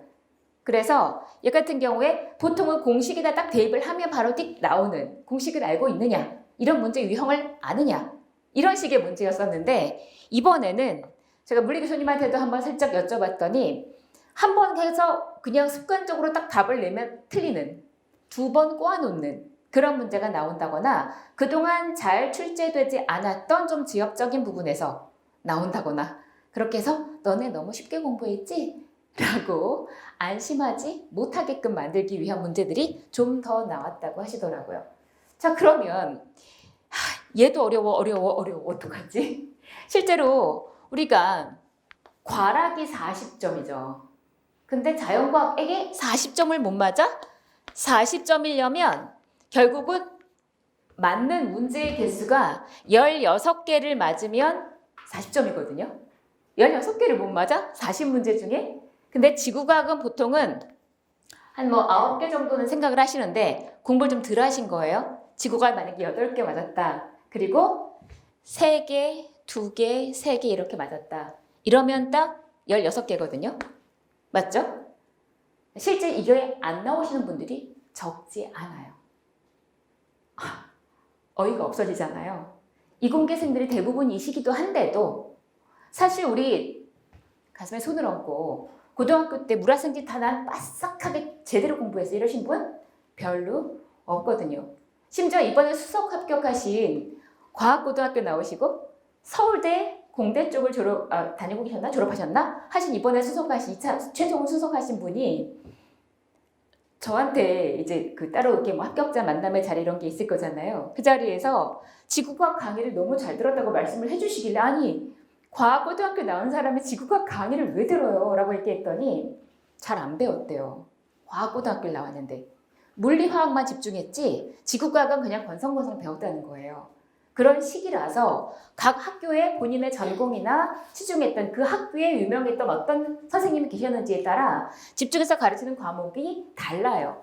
그런 만큼 내 과목을 다 잘한다는 게 쉽지 않고 또 공부했었더라도 우리가 그냥 이렇게 현재 이런 생활을 하다 보면 다 잊혀졌잖아요. 전공에 대한 것들 일부분밖에 모르기 때문에 그래서 골고루 잘한다는 게 쉽지 않고 실질적으로 제대로 좀 바람직하게 한다면 10개면 좋겠지만 지구과학에서 한 9개, 그 다음 그냥 나눠서 5개 정도 맞아야 딱 60점입니다. 이러니까 이거 이상은 적어도 나와야만 자연과학의 발목을 잡히는 일이 없어지거든요. 그러니까 자연과학은 법 과목을 웬만큼 공부하면 또 1차 객관식이다 보니까 웬만큼 비슷하게 나올 수 있어요. 그런데 자연과학에서 정말 허를 찔리시는 분들이 생각보다 아주 많습니다. 그 부분을 조심하셔야 되고 그런 면에서는 좀 주의를 하시되 그럼 이렇게 말씀드렸는데 지구과학은 그러면 어떠냐? 지구과학 안에는 사실 다시 4개의 큰 학문이 들어 있습니다. 지질, 그리고 대기와 해양, 그리고 천문. 각각 학문이거든요. 근데 이 4개가 하나의 지구과학이라는 것으로 묶여있기 때문에 여기에 중요한 포인트가 있어요. 교수님이 2분 들어가시게 되는데 그 2분이 내 전공만 여기 교수님 들어가셨다고 하면 내 전공 분야에서 결국 10문제 내야 되는 거니까 한두 문제는 뭐 그냥 기본적인 거 내고 한두 문제 살짝 어렵게, 한두 문제 어렵게 나머지 것 자기 전공 아닌 부분에 있어서는 그냥 뭐 대학교 일반 교양 수준에서 공부만 했으면 지구과학이라는 게 뭔지만 알면 풀 수 있을 정도로 나오기 때문에 어려운 문제가 특별히 아주 작심하고 내시는 그런 애가 아니라고 하면 어려운 문제가 보통 2문제에서 3문제 정도 나오는 거니까 그 다음에 공부만 좀 했다면 8개면 기본이고요. 9개에서 10개 정도는 대부분 목표로 하시거든요. 지구과학에서 이걸 딱 따놓지 않으면 과목별로 과락을 따지는 게 아니라 자연과학 전체 40문제를 합해서 과락 여부를 따지기 때문에 얘를 빵점 맞았다라고 해도 나머지가 확실하게 점수를 얻어줄 수 있으면 특히나 지구과학에서 점수를 획득하셔야만 자연과학이 골짜기로 빠지는 일이 없으시다는 거죠. 별리사 시험을 공부하시는 분 중에서 지구과학을 난 포기해서 이러신 분은 단 한 분도 안 계세요. 그런 분은 시험을 안 보겠다는 얘기인 거니까. 따라서 지구과학은 그만큼 공부한 만큼 효율이 가장 확실하고 하지만 그냥 점수가 나오진 않아요. 해야만 나옵니다. 얘도 별사 시험만의 특징이 있고 쉽다고 하는데 왜 나는 어려워? 이러신 분도 굉장히 많거든요. 해야 쉬운 거예요. 한 만큼의 보답이 확실한 정직한 과목이라고 말씀을 드릴 수 있을 것 같습니다. 자, 그런데 그 지구과학에 있어서는 자세하게는 아니지만 잠깐 제가 제 교재의 내용들을 잠시 나눠드렸는데 요 머릿말 있는 것 중에 빨간색으로 되어 있는 거 있죠? 위에 빨간색 이 테두리 있는 거 그거 잠깐 넘겨보시면 바로 그 다음 장에 제 교재 일부분 발췌한 건데 기출 현황이 나와 있을 겁니다. 그죠? 그 중에 왼쪽 말고 오른쪽에 보시면요. 2022년 59회 나와 있잖아요. 1장, 2장, 3, 4, 5장 내용이 나왔는데 이번 시험, 이건 참고해서 보시고 이번 시험에는 지질학에서 4문제, 대기과학에서 2문제, 해양학에서 하나, 3개 가장 전형적인 유형으로 나왔어요. 꼭 지질학만 4개 나오는 건 아닙니다만 그러나 이렇게 4개, 3개, 3개 이렇게 나오는 경우가 가장 많아요. 결국 뭐예요? 다 해야 되는구나 라는 게 결론이고요. 그리고 대신 하면 그만큼 보람이 있는 과목이라고 거듭 말씀을 드릴 수 있을 것 같습니다. 자, 그러면 지구과학이나 아니면 나머지 물화생을 언제 공부할 거냐? 기본적으로 우리 아까 말씀하셨지만 굉장히 과목이 많죠. 영어 빼도 개수로는 10과목이에요. 아니 9과목이에요. 영어 빼도. 그러면 실제로 뭐 이렇게 민법 이렇게 해서 뭐 1월, 2월, 2월, 3월 이러시 보통 한 바퀴 처음 돌리는데 2달 걸리거든요. 책이 있다만 하니까. 그리고 민법하고 그런 다음 또 뭐 특허법 보통 먼저 하시죠. 그 다음 뭐 상표법 하시고 그 다음 디자인보호법 이렇게 하게 되면 몇 달이 흘러요. 이런 가운데 처음에 예를 들어 민법은 개념 잡기 바쁘니까 일단 법적인 리걸 마인드가 전혀 없는 상태에서 시작하시기 때문에 요거부터 먼저 한다고 하면 이제 특허하면서 민법 좀 문제집도 풀어보고 이게 약간 이제 겹치기로 오버랩하면서 들어간단 말이죠. 이제 기본 강의 한다면 보통 이제 법과목만 계속하면 머리 아프니까 지진 나겠으니까 주말에 나 아니면 공부 안 되면 그 하루 종일 스케줄 중에 공부 안 되는 타이밍에 보통은 인터넷 강의도 많이 들으시고 하시잖아요. 그러니까 주말에 뭐 학원에 나와서라든가 아니면은 그때그때 그날 스케줄 중에 내가 뭐 예를 들어 물리는 하루에 뭐 2시간씩만 강의를 듣겠다거나 이런 식으로 일부러 중간중간 끼워서 돌리시는 거예요. 자연과학만 한다고 하더라도 물리, 화학, 생물, 지구과학 하려면 벌써 만약에 이게 1월, 2월이다 혹은 2월, 3월이다 그러면 4월, 뭐 5월, 6월까지 가겠죠? 7월 벌써 여름이에요. 다 한 바퀴 돌리고 자연과학 하려고 그러면 벌써 여름에서 가을로 넘어갑니다. 이런 마음이 급해지고 벌써 반년 전에 공부했던 민법 싹 다 까먹었거든요.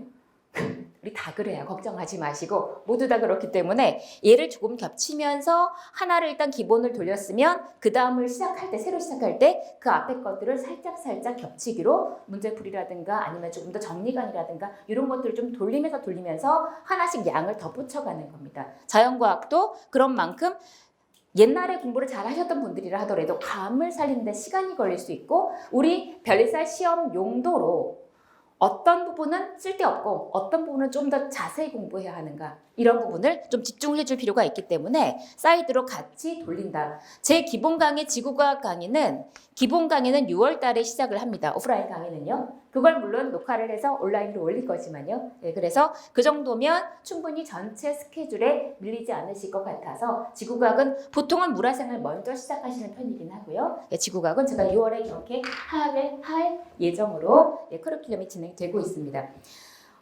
일단은 강의를 듣는다 하면 제가 한 5분, 7분 정도만 할게요. 자, 강의를 듣는다고 하면 아까 전에 그 박형준 변호사님께서도 말씀을 해주셨는데 실제로 제 주변에 직장을 다니시면서 학원을 거의 안 다니고 서울대 나온 친구였는데 학원을 안 다니고 혼자서 공부를 한 친구가 있었어요. 원래부터 공부 잘하는 똘똘한 애였어요. 컴퓨터공학과 나온 친구였는데 그런데 결국 몇 년을 공부했냐면 5년을 공부를 했어요. 5년이 누구한테 짧고 누구한테는 길겠지만 그 아이의 전반적인 그 지식 수준과 레벨을 따졌을 때는 굉장히 오래 공부한 편이었거든요. 결혼도 안 한 친구였고 그냥 혼자만 신경 쓰면 되는 뭐 무슨 알바를 해야 된다든지 이런 것도 아니었고 뭐 신경 써야 될 가족 뭐 대소사가 있는 것도 아니었고 사실 뭐 그냥 바람직하게는 동차 최고고 아니면 1차 그다음 2년 걸려서 딱 합격하거나 아니면 좀 더 있는다면 3시, 4시 정도까지가 맥시멈이라고 보통 더 오래 하고 싶은 분은 안 계시죠? 그죠? 빨리 하고 싶잖아요. 자, 그런 에 있어서는 강의는 오직 목적은 하나입니다. 효율. 그죠? 내가 그냥 혼자서 열심히 하면 언젠간 할 수 있어요. 그런데 그렇게 주구장창 공부만 하다가 나의 젊음을 다 놓치고 싶진 않잖아요. 빨리빨리 해서 그 다음에 또 어떤 변리사로 일을 할 것이냐. 아까 여러 가지 변리사로서 할 수 있는 일이 되게 많다는 말씀들도 해주셨는데 그런 그 다음에 무엇인가를 위한 기본 패스 과정이다라고 생각을 한다면 강의는 적절히 돈이 많아서 막 이것저것 다 듣는 게 아니라 시간도 그렇게 안 나오죠. 그런 거니까 자, 강의를 잘 골라서 효율을 최대한 올린다. 그게 핵심일 텐데 그럼 어떤 강의를 골라야 하느냐라고 하면 제가 생각하는 건 3개. 여러분 고르실 때는 각자 취향이 다르시기 때문에 첫 번째는 각 강의별로 샘플 강의가 있잖아요. 샘플 강의를 앞에 단 얼마씩이라도 5분, 10분이라도 들어보세요. 귀찮다 생각하지 마시고 남들이 좋다는 게 다 좋은 건 아니니까 샘플 강의를 들어본다. 두 번째는 그러나 애매하다. 그러면 다른 사람들의 평가를 전체적으로 본다.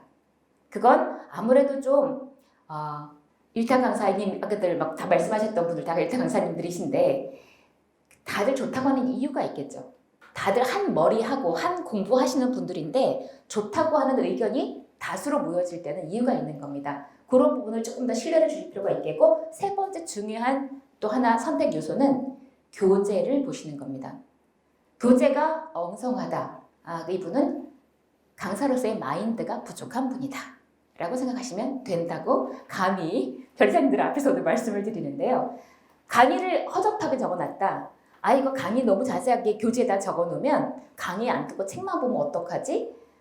이런 얍삽한 생각을 하시는 교수님은 마인드가 틀렸다고 봐요. 잘못했다고 봐요. 교재가 능력이 되면 교재만 보고도 공부할 수 있어요. 그럴 만큼 교재가 상세하게 되어 있고 그럴 만큼 정성을 기울이는 사람이어야 그래야 강의 자체를 들어도 내가 들을 만큼 믿을 만한 사람이다라고 신뢰를 점수를 높게 주셔도 된다라고 매우 오래 강의를 한 입장에서 꼭 말씀을 드리고 싶습니다. 이렇게 세 가지로 샘플 강의, 주변의 평가, 그리고 교재 이 부분을 갖고 평가해 보시라라고 말씀을 드리고 싶고 지구과학에 있어서는 뭐 지강의를 들어라? 그거는 여러분 선택이세요. 그러나 지구과학은요. 아까 말씀드렸다시피 난이도로 따지면 제일 낮아요. 그런데 그러므로 가끔씩 인터넷에 보면 게시판에 막 보면 지구과학 강의 아무나 들어도 돼. 네, 아무나 들어도 됩니다. 에이? 아무나 들어도 되는데 어떻게 하려면 오래 공부하고 싶으시면 이런 잔인한 말을 자 실제로 지구과학은요 응용과학이기 때문에 사실 지구과학 하면 막 지질 막 암기 막 이 생각만 하시는데 불행하게도 그렇게 배우셨던 분들이 있으신데 지구과학은 응용과학이기 때문에 잘만 배우면 암기량은 90%를 줄일 수가 있어요. 10%만 남겨도 돼요. 다행인 건 제가 여지껏 늘 강의평가를 항상 하고 있는데요.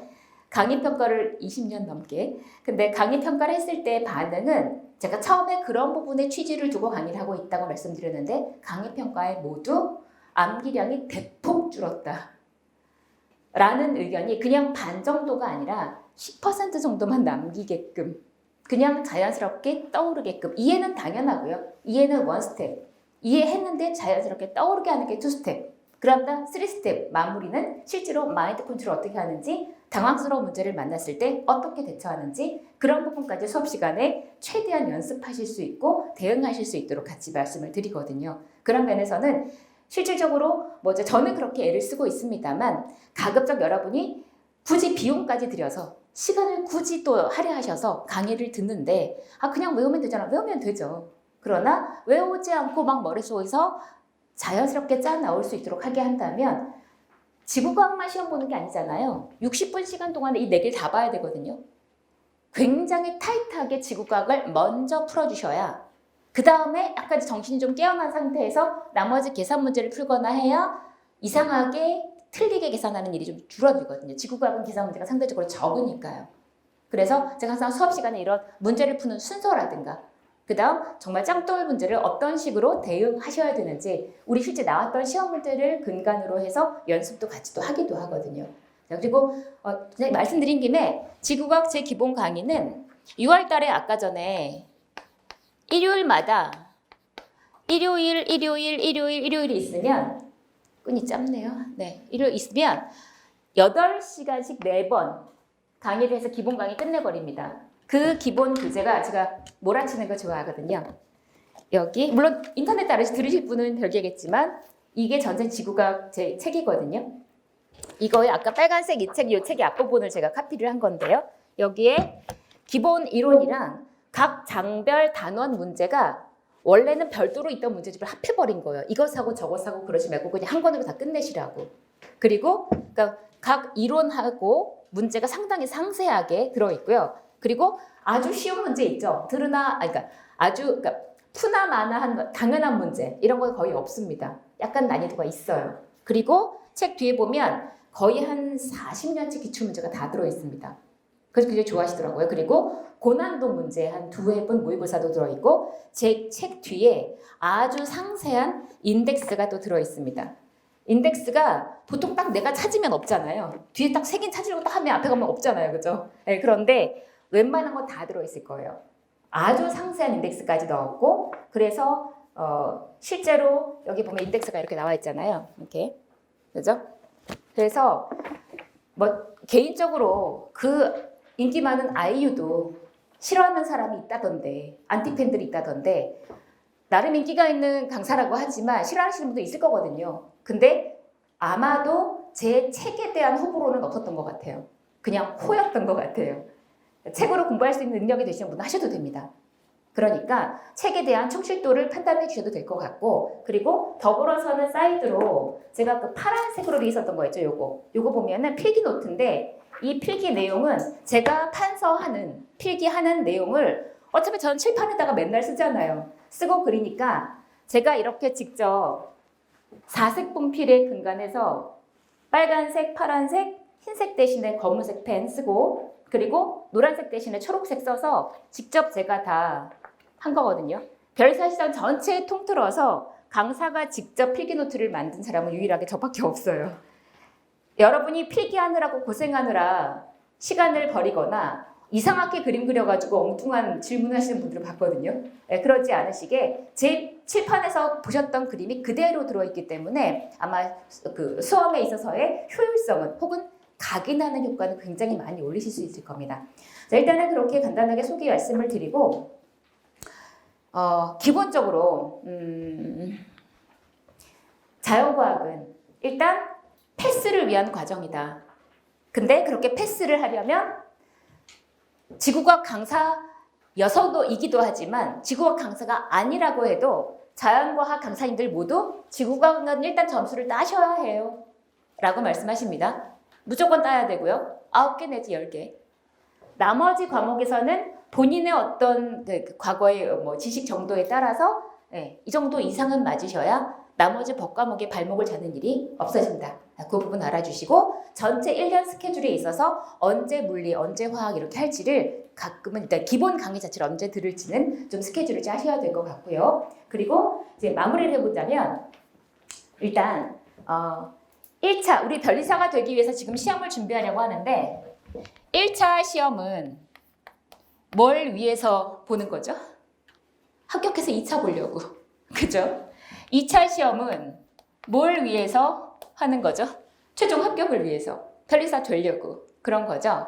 결국 일단 최종 결과는 2차인데 2차를 잘하려면 아까 전에 사실 강의해 주신 변리사님들 계시잖아요. 2차에서 어느 정도 경험도 쌓이시고 또 인지도가 아주 높아서 공부 좀 웬만큼 한 사람들이 합격 직전에 혹은 합격한 사람들이 야, 이 사람께 최고야 라고 얘기하는 1타 강사님들이라면 2차의 1타 강사님들은 믿고 가셔도 되지 않겠나? 최종 합격을 시켜주시는 분들이니까요. 그런데 가장 인지도가 있고 인정받은 분들이시니까 더불어 그 2차 합격을 하는 거는 1차 합격해서 2차를 보려고 하는 거잖아요. 1차는 그러면 자연과학은 그냥 이거 패스만 하면 돼요. 스킬적으로 좀 더 효율적으로만 하면 된다. 말씀을 드렸던 건데 법과목에 있어서는 조금 더 제가 오버해서 말씀드리자면 2차 합격을 위한 거기 때문에 아까 1, 2차 연계 이런 말씀을 하셨잖아요. 중요해요. 그래서 1차에 있어서 2차로 가기 위한 효율적인 방법은 1차는 사실 객관식이기 때문에 어느 정도 공부하면 패스할 수 있단 말이죠. 2차 답안지 이런 것들에서 혹은 사례 이런 게 어떤 식으로 나오는지가 1차는 그냥 항목으로 나와 있는 거 고르는 것 뿐인 거니까 결국 그 내용을 본인이 답안지로 쓰는 게 2차인 거기 때문에 연계해서 1차에서 같이 1차와 2차가 같이 연계되어 있는 그런 교수님들을 고르신다라고 하면 상당히 전체 공부가 효율적으로 되시지 않겠냐라는 것과 함께 조금 있다가 우리 김진주 변리사님 또 강연하실 텐데 재작년에 2022년도에 최연소에다가 점수도 완전 하이클래스셨거든요. 최연소이기도 했을 뿐더러 근데 본인은 그냥 운이 좋았어요 라고 말씀을 하시는데 말씀하시는 거 들어보니까 다르더라고요. 이유가 있는 것 같더라고요. 그래서 뭔가 그런 어떤 스킬을 갖고 계신 분 더불어 1차와 2차를 2차가 어차피 가장 중요하고 그걸 연계해서 하실 수 있는 2차의 1타 강사님들이라든가 그런 분들 게다가 현업에서 지금 이제 막 합격해서 막 이게 아니라 3년, 4년, 5년째 강의하고 계신 분들이라면 강의에 대한 스킬도 올라와 있고 현업에 대한 어떤 시각도 많이 좀 성장해 있으신 이런 분들이시기 때문에 여러분들이 실질적으로 공부를 하는 데 있어서 또 현장에 접목을 하기 위해서도 실질적인 도움을 받으실 수 있지 않을까라고 꼭 조언을 드리고 싶기도 합니다. 선택은 여러분이 하시는 거지만 선택의 폭이 너무 넓기 때문에 우왕좌왕 하다가 시간과 돈을 낭비하면 안 되니까요. 그냥 대략 말씀을 드렸는데 시간은 충분히 된 것 같고 이따가 개별적인 질문을 아마 받는 시간이 있는 것 같으니까 그때 개별적으로 한두 가지라도 궁금한 거는 물어주시면 되겠고요. 개인적으로 저는 이 부분이 너무 취약한데 어떻게 해야 될까요? 어느 정도까지 공부를 해야 될까요? 이런 건 개인차가 좀 있으시니까 그런 거 별도로 말씀을 드리도록 하겠습니다. 어쨌든 두서없게 쭈르륵 말씀을 드렸는데 조금이나마 방향 잡는 데 도움이 되셨으면 좋겠습니다. 고맙습니다. 네, 저희 그럼 마지막 시작하도록 하겠습니다. 네, 안녕하세요. 저는 디자인 보호법 지금 1차, 2차 전임 강사로 일하고 있는 김진주라고 합니다. 네, 여러분이 앞에서 여러 가지 들으셨을 텐데, 네, 제가 지금 여러분들이 아마 준비하시는 시험이 62회차가 될 것 같고요. 제가 여러분들 59회 변리사 시험에서 최연소로 합격을 해가지고 지금 여러 강사분들과 함께 강의를 하고 있습니다.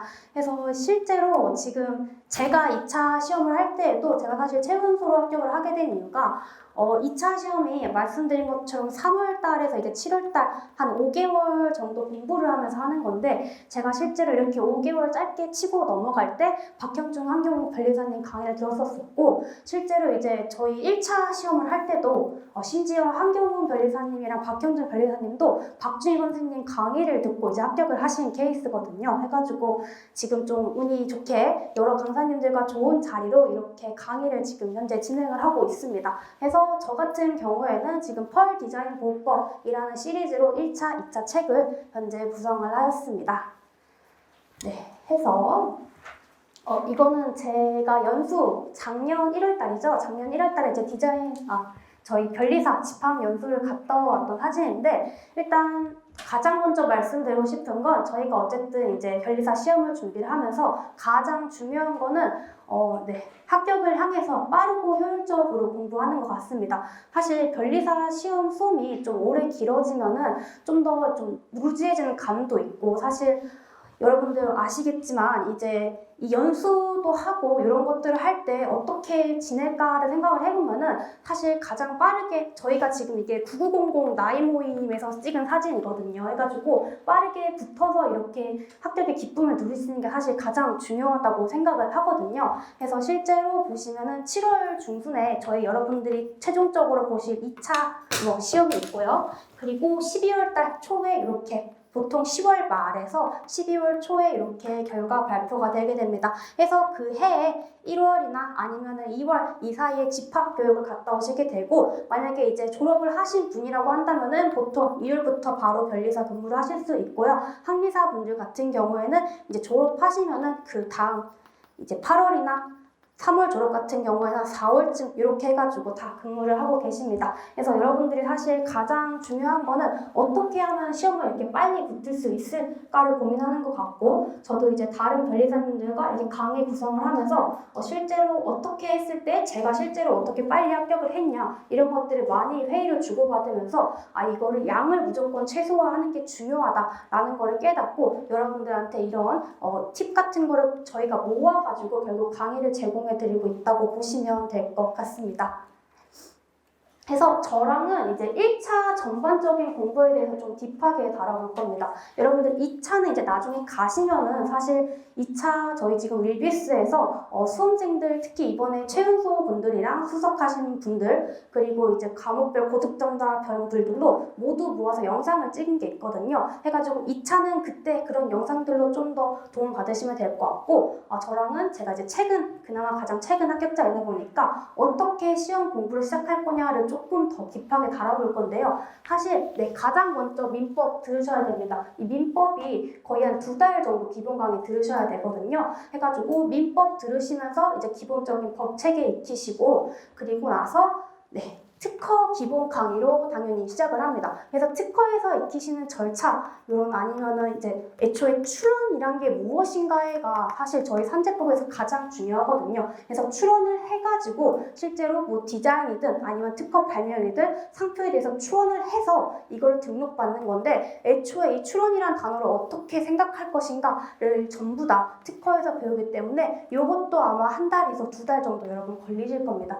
해가지고 특허 이렇게 가신 다음에 상표, 디자인, 목법 차례대로 가시면은 아마 이것만 해도 거의 한 사람마다 다르겠지만 한 4개월에서 한 6개월 정도 걸리거든요.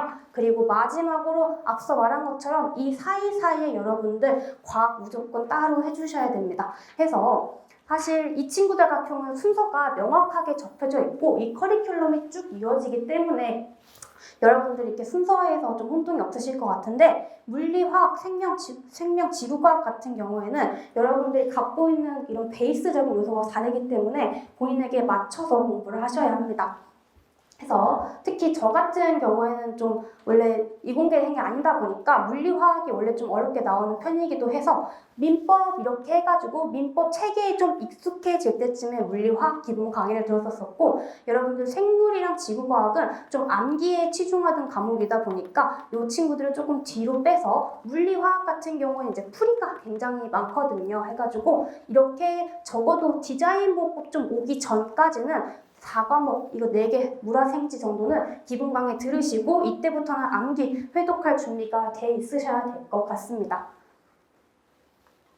해서 저희 그러면은 얼마만큼 공부하고 뭐 어디서 공부하고 누구와 공부할 것인가 이런 거 생각해 볼 수 있는데요. 사실 일단 첫 번째로 생각해 볼 게 과목은 8개라고 말씀을 드렸죠. 근데 저희 3법 평균으로 합격 커트를 정하는데 이렇게 특허 상표 디자인이 하나 과목이고 민법이 하나 과목이고 물화생지가 다 합쳐서 하나 과목이기 때문에 이렇게 3과목, 1과목, 4과목을 다 합친 게 시간이 1대1로 나와야 합니다. 그래서 제가 여러분들께 추천드리는 방법은 제가 실제로 공부를 했던 방법인데, 저희 1교시에 여러분 시험 보시면 실제로 산재를 보시고 2교시에 민법 시험 보시고 3교시에 산자법을 보시는 게 실제 시험 구조거든요. 해가지고 보통 하루에 이제 한 10시간 정도 공부를 한다라고 하면은 이렇게 1대1 맞춰서 공부 시간 설정해 주시면 될 것 같습니다. 그래서 저는 실제 이 구조를 따라서 특허 상표법을 오전에 이렇게 듣는데, 특허가 근데 법이 제일 크다고 말씀을 드렸죠. 해가지고 특허 같은 경우의 양이 거의 70%이고 사실 상표가 한 30% 이렇게 말을 한다고 하면은 사실 기본법의 양이 굉장히 작기 때문에 20%밖에 되지가 않아요. 그래서 특허를 하루 종일 공부해서 이렇게 하고 특허에서 배웠던 내용을 기본으로 상표에서 다른 제도가 뭐가 있을까 이런 것들 공부하시고, 또 남는 시간에 디자인은 그럼 특허랑 뭐가 다른가 이런 것들 공부하시면 될 것 같습니다. 그래서 보통 이틀을 이렇게 돌려서 공부하는 경우가 많은데 하루는 특허를 잡고 상표 디자인을 좀 묻되 물론 상표의 비중을 더 높게 가져가시면 될 것 같습니다. 민법은 사실 양이 너무 많다 보니까 아마 3-4시간 하셔도 시간이 부족하실 거예요. 민법 같은 경우에도 계속 기본서 푸시면서 문제풀이 회독 중요할 것 같고요. 그리고 특히 과학 같은 경우에 여러분들이 법에 너무 치중을 하다 보니까 과학에 소홀해지는 경우가 있거든요. 그렇지만 말씀드린 것처럼 과학을 늘 꾸준히 하시는 게 중요한 것 같습니다. 그래서 앞에서 박주희 선생님이 말씀해 주신 것처럼 좀 법하다가 루즈해지실 때, 특히 저녁 시간 되면 이제 집중력이 좀 많이 떨어지기 좋은 시간인데, 이런 시간이나 아니면 하루 정도 날을 잡으셔가지고 이렇게 4과목을 동시에 돌리는 게 사실 굉장히 중요하다고 할 수 있겠습니다. 그래서 사실 제가 한 2년 안 되는 시간으로 이 변리사 시험을 합격을 해가지고 수험생분들이 가끔 저한테 한 12시간, 13시간씩 공부했냐라고 했는데 저는 절대 그렇지 않고요. 하루에 보통 평균 한 9시간 정도 공부를 했었던 것 같거든요. 근데 이게 사실 가능했던 이유가 정확한 커리큘럼을 항상 따라가고 있었고, 여러분들께 앞에 보여드렸던 이 전체적인 이 맥락들을 항상 제가 정리를 해가지고 제가 파워포인트로 표를 가지고 있었습니다.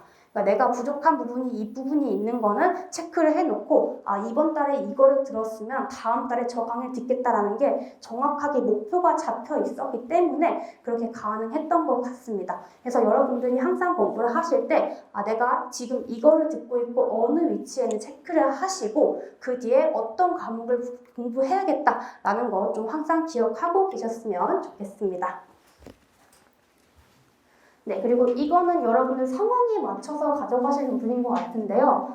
실제로 어디서 공부해야 하는가라는 고민 드실 수 있겠죠. 그래서 저 같은 경우에는 학교 중앙도서관에서 공부를 했었었고 실제로 이거 스터디랑 생각을 해볼 수 있는데, 저 같은 경우에는 1차랑 2차랑 스터디가 모두 있었습니다. 근데 이게 사실 스터디를 안 하고도 합격하신 분들이 굉장히 많고, 또 스터디가 너무 좋아서 스터디랑 잘 맞아서 합격하신 분들도 많거든요. 근데 저 같은 경우에는 이 스터디를 하긴 했었는데 공부를 이렇게 공유하는 스터디보다는 1차 같은 경우에는 사실 객관식 시험이다 보니까 여러분이 스터디원들이랑 공유하실 내용이 그렇게 많지 않으세요. 그냥 내가 객관식 풀고 잘 맞으면 되고, 혹시라도 틀린 문제 있으면은 이게 왜 틀렸는지 상의를 해볼 수 있지만, 사실 1차 같은 경우에 스터디가 거의 필수가 아니거든요. 많은 분들이 사실 1차 같은 경우에는 보통 집에서 많이 공부하시기 때문에, 저도 사실 1차는 저도 생활 스터디 정도만 했었기 때문에 이 정도 가져가시면 될 것 같은데, 일단 2차를 말씀드리면 요즘에 2차를 온라인으로 할 수 있냐 이 말도 많은데 저는 사실 무조건 현장을 추천드립니다. 왜냐하면 여러분 앞으로 가시면은 2차에서 2시간 동안 16페이지 요만한 종이 16페이지 논술을 작성을 하셔야 되거든요. 이렇게 현장 연습하는 게 사실 서울에서밖에 할 수 없는 것들이어서 2차는 꼭 현장을 하시게 될 것 같고 그렇게 하다 보면 사실 시간이 좀 많이 걸리는 것도 여러 개가 있어서 여기 2차에서는 스터디를 좀 하시는 분들이 많으세요. 그리고 2차 가시면 암기량도 확 늘어나서 2차는 좀 스터디를 이용해볼만 하다 정도 정리해 주시면 될 것 같습니다. 그래서 저도 항상 중앙도서관에서 공부한 건 아니고 이제 시험 1, 2주 전으로 다가오면은 좀 시간도 많이 없고 어디 이동할 데가 없으니까 한 달 전부터는 스터디 카페 가서 좀 공부하는 연습을 하면서 사람들이랑 이제 이렇게 여기 공부 시간 어느 정도 했다 하면서 이런 공부 시간 체크 정도만 했었거든요. 그래서 네, 말씀드리고 싶은 거는 1차는 사실 어디서 하시는 상관없는데 2차는 꼭 현장을 오셨으면 좋겠고 뭐 중앙도서관 집 이런 거는 사실 본인에게 가장 잘 맞는 곳으로 가시면 될 것 같습니다.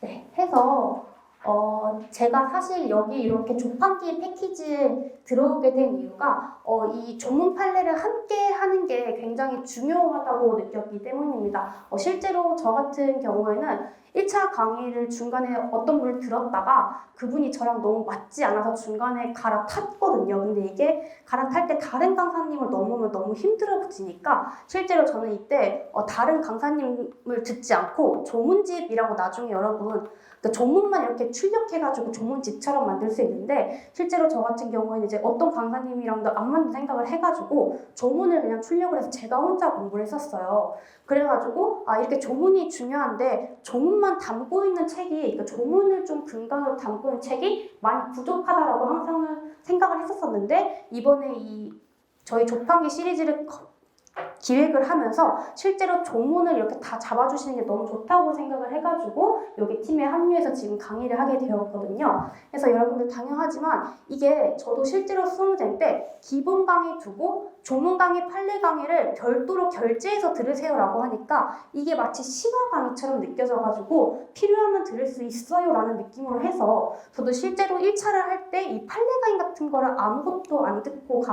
수강을 하고 수업을 봤었는데 지금 생각해보면 여러분 아무리 1차라고 하더라도 어차피 2차에서 판례 강의를 모두 들어야 되기 때문에 여러분들 이렇게 들으시는 게 훨씬 더 효율적이라고 생각을 합니다.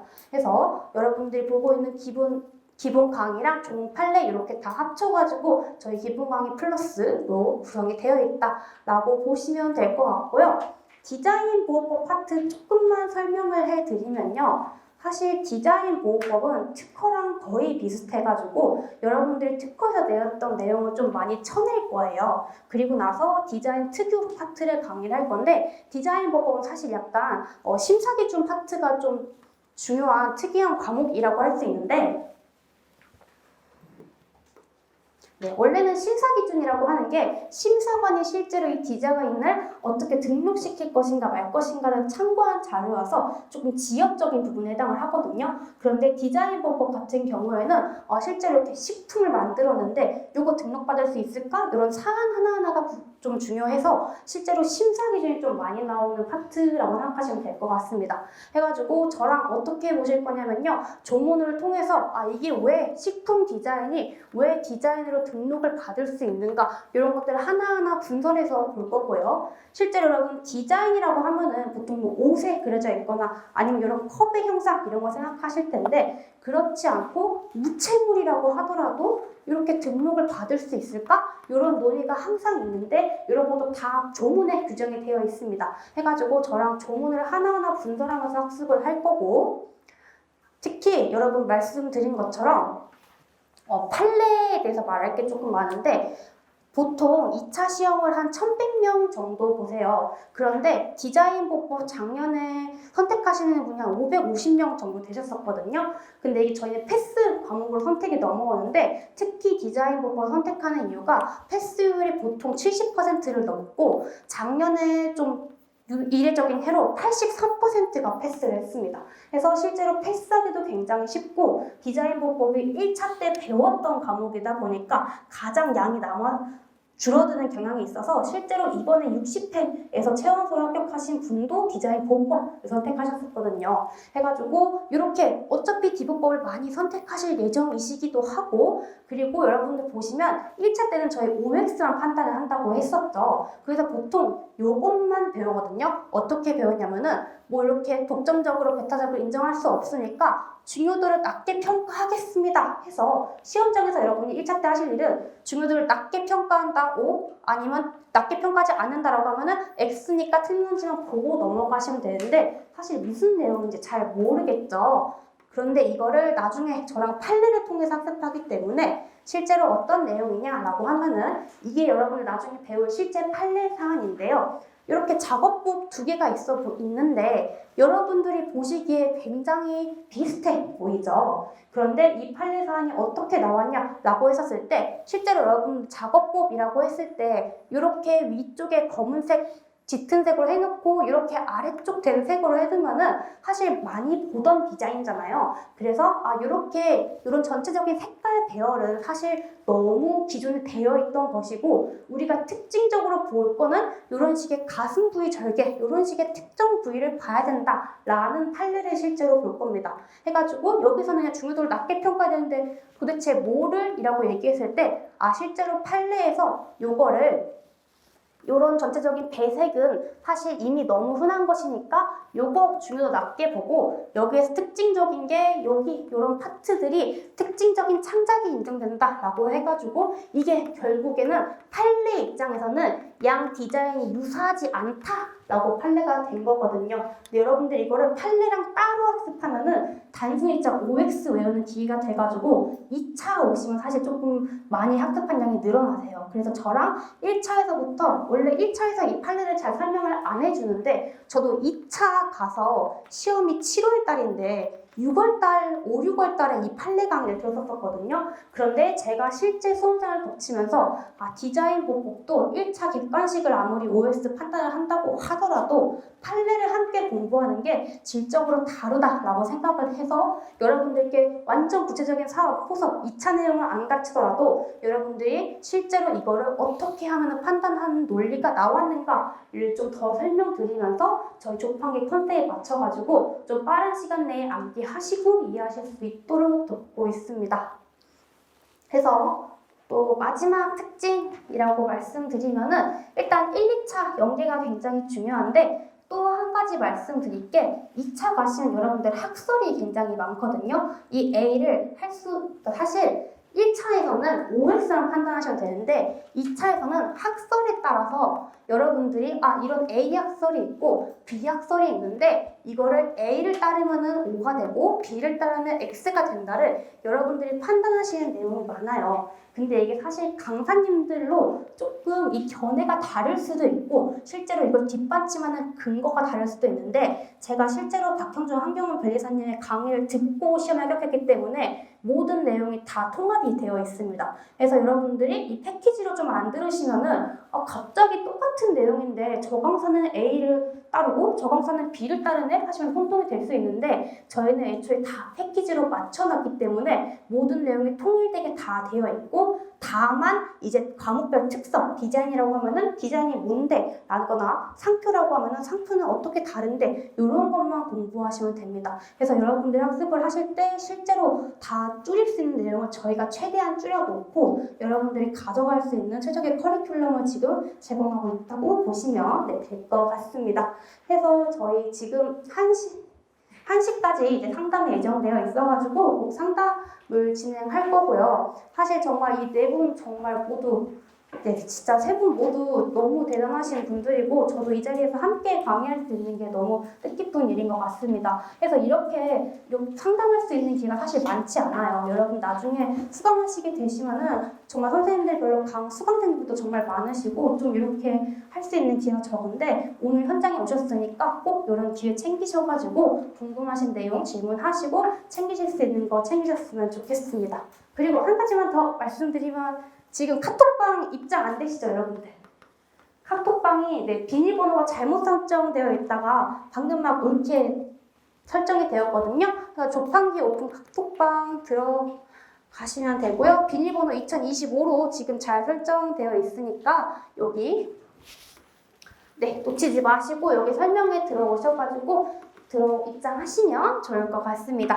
해서 너무 고생 많으셨고 주말 동안 이렇게 시간 내기 쉽지 않으실 텐데 오늘 오셔서 꼭 좋은 정보들 많이 얻어가시는 자리였으면 좋겠습니다.